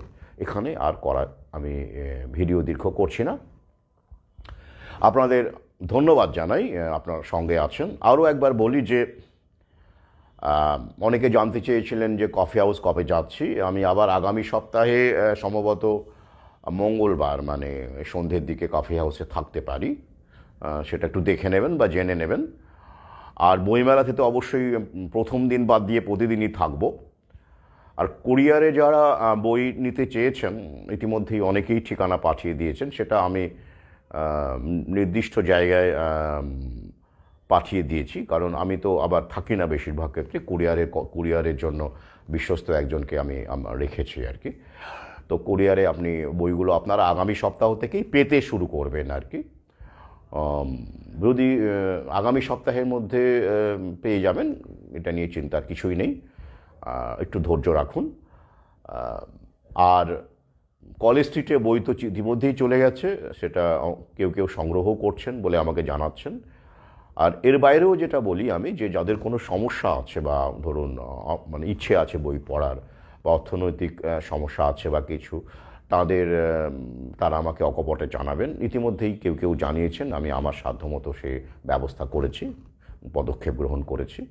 তো এতে লজ্জিত হওয়ার কিছু নেই, কারণ এই জায়গাটা আলাদা। এটা নিশ্চয়ই আপনারা এতদিনে বুঝতে পেরেছেন যে আমার বইটা মানে লেখক খ্যাতি অর্জনের জন্য নয়, জনপ্রিয়তা অর্জনের জন্য নয়, ভাবানের জন্য। এবং এই বিভিন্ন ক্রিয়াকলাপ, গ্রামেগঞ্জে যাওয়া, বিভিন্ন রকম কর্মকাণ্ডের মধ্যে থাকা, তার জন্য তো কিছু বেঁচে থাকার রসদ পাথেও তো দরকার হয়, সেই হিসেবেও বইটি হাতিয়ার, সেটা আপনারা জানেন। আর পরিশেষে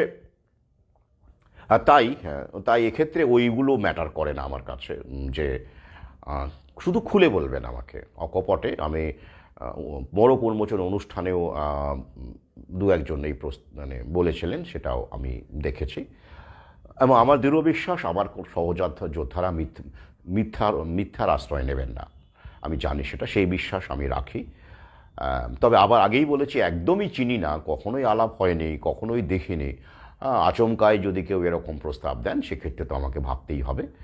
কিন্তু আমার পাঠক ইতিমধ্যেই পরিচিত, আগেও বই নিয়েছেন, ঠিকানা তো উল্লেখ থাকেই, হোয়াটসঅ্যাপে তো প্রিভিয়াস হিস্ট্রিগুলো থাকে। তো এরকম মানুষের ক্ষেত্রে, সহযোদ্ধার ক্ষেত্রে, বা আমি ব্যক্তিগতভাবে পরিচিত, বা দেখা হয়েছে, এই বইটি পড়তে চাইছেন, আগে কোনো বই পড়েননি, কোনো কিছু যায় আসে না, কিন্তু এই ফ্যাক্টরগুলো জরুরি। না হলে হঠাৎ করে কেউ যদি আমাকে এরকম প্রস্তাব দেন, তো সেক্ষেত্রে বুঝতেই পারছেন সেটা তো সমস্যা আছে, হবে না, করা যাবে না। তাই আমি বারবার এই কারণেই বলি যে ব্যক্তিগতভাবে পরিচিত হন। আপনার সমস্যার ক্ষেত্রে হোক, এই যে সেটা আপনি বাড়িতে প্রসব করান, বা ভ্যাকসিনের ক্ষেত্রে কেউ বাধ্য জোর করছে বা কিছু করছে, পরিচিতি থাকলে সুবিধে হয়। কারণ আজকাল জানেন, বিভিন্ন মানুষ আমাদের পেছনে লেগেছে, বিভিন্ন শক্তি আমাদের পেছনে লেগেছে, ফেক প্রোফাইল থেকে। এখন কাকে কতটা কি বিশ্বাস করব অচেনা হলে, সম্পূর্ণ অচেনা হলে, সে আদৌ তার আর্থিক সমস্যা আছে কি না সেটাও তো জানা যাবে না, সম্ভব নয়। কিন্তু আমি আমার সহযোদ্ধাদের, যাদেরকে চিনি ব্যক্তিগতভাবে, তাদের ক্ষেত্রে আমি এটা একেবারে চোখ বন্ধ করে বিশ্বাস করতে পারি। তাই এই আহ্বান রাখলাম। আর শেষে অনেকে আমার কাছে জানতে চেয়েছিলেন যে তারা স্বাভাবিক প্রসব করাতে চান ধাইমা বা ধাত্রীর সাহায্যে।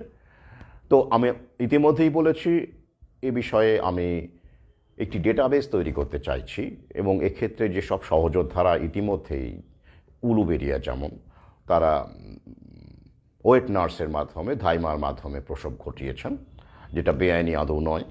তো কেউ যদি এগিয়ে আসেন, তবে আমার এই ভিডিও শুধু শুনে নন, অন্যান্য স্টাডি করে, বা আরও যদি তাদের কাছে মনে হয় তারা যদি এটা ভাবতে পারেন বা ভাবতে চান, তাহলে স্বাগত। আমি নিশ্চয়ই আমার সাধ্যমতো পাশে থাকবো। সাধ্যমতো নয়, মানে পুরোটাই পাশে থাকবো আর কি। মানে তবে হ্যাঁ, ওই কাজটা তো আমি করতে পারবো না। আমি থিওরিটিক্যাল নলেজ দিতে পারি, কিন্তু এই ওয়েট নার্সের কাজটা আমার পক্ষে সম্ভব নয়। তার জন্য কার সঙ্গে যোগাযোগ করবেন, কিভাবে কখন যোগাযোগ করবেন, সেই ব্যাপারে আমি নিশ্চয়ই সাহায্য করতে পারি। কিন্তু ওই যে বললাম, তার আগে এটা একটা বড় আন্দোলন, বড় ফ্রন্ট, অন্য রকমের ফ্রন্ট।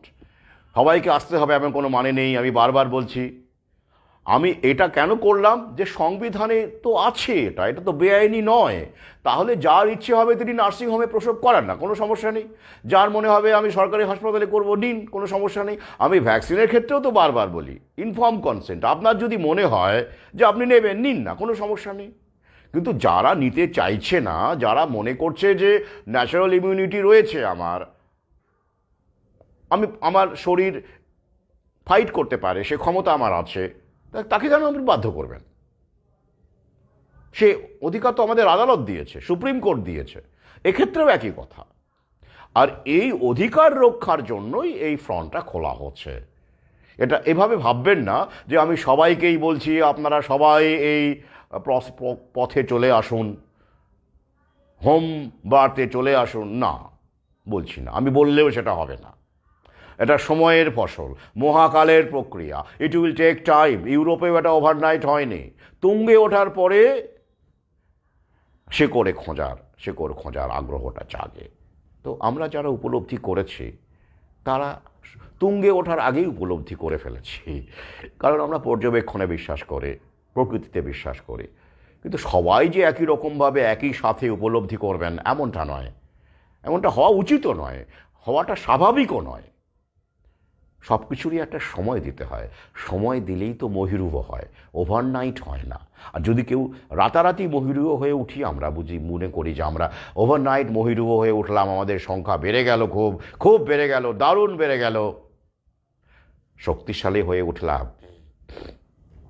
বুঝবেন সেটা মেকি, ওটা প্রমোট করে করা হয়েছে কোনো একটা ভাবে। এটা স্বাভাবিক নয়, স্বাভাবিক নয়। কারণ কোনো স্থায়ী একটা মজবুত অট্টালিকা করতে গেলেও সময় লাগে, একটা গাছ বট গাছ হয়ে উঠতে গেলে সময় লাগে। আর এটা একটা লড়াই, একটা বড় বিশাল বড় শক্তি, পৃথিবীর সবচেয়ে শক্তিশালী, next to God, next to Mahakal, তার বিরুদ্ধে লড়াই। সেটা কি করে আমরা ওভারনাইট মহিরুহ হয়ে উঠব, সেটা আশা করা যায়? যায় না। চায় না, তাই ওটা অস্বাভাবিক, আমি চাই না, এক্সপেক্টই করি না। কিন্তু অপশনটা থাকলো, স্বাধীনতার লড়াই, অধিকার রক্ষার লড়াই, আপনি কোথায় প্রসব করাবেন আপনার সন্তানকে সে অধিকার আপনার আছে, সেটাকে আপনি এক্সারসাইজ করুন, অনুশীলন করুন, সে পথ খোলা আছে। এই কারণেই এই ফ্রন্ট। আজ এই পর্যন্তই, সঙ্গে থাকুন, প্রশ্ন করুন। আর যারা দেখা করতে চাইছেন, আমি এখন গ্রামে এই মুহূর্তে যাচ্ছি না, বইমেলার আগে গেলেও দু একদিনের জন্য, মানে 7 দিন বা সময় নিয়ে যেমন যেতাম, এখন আপাতত যাচ্ছি না। এখানে এই আশপাশে সহযোদ্ধাদের সঙ্গে দেখা করছি, কথা বলছি, যেমন উলুবেড়িয়া থেকে 2জন এলেন গতকালই। তো এই জায়গাটারও জরুরি রয়েছে, কারণ আশপাশটাকেও তো কভার করতে হবে আমাদের। তাহলে আমাকে জানাবেন। আজ এই পর্যন্তই, শুভরাত্রি।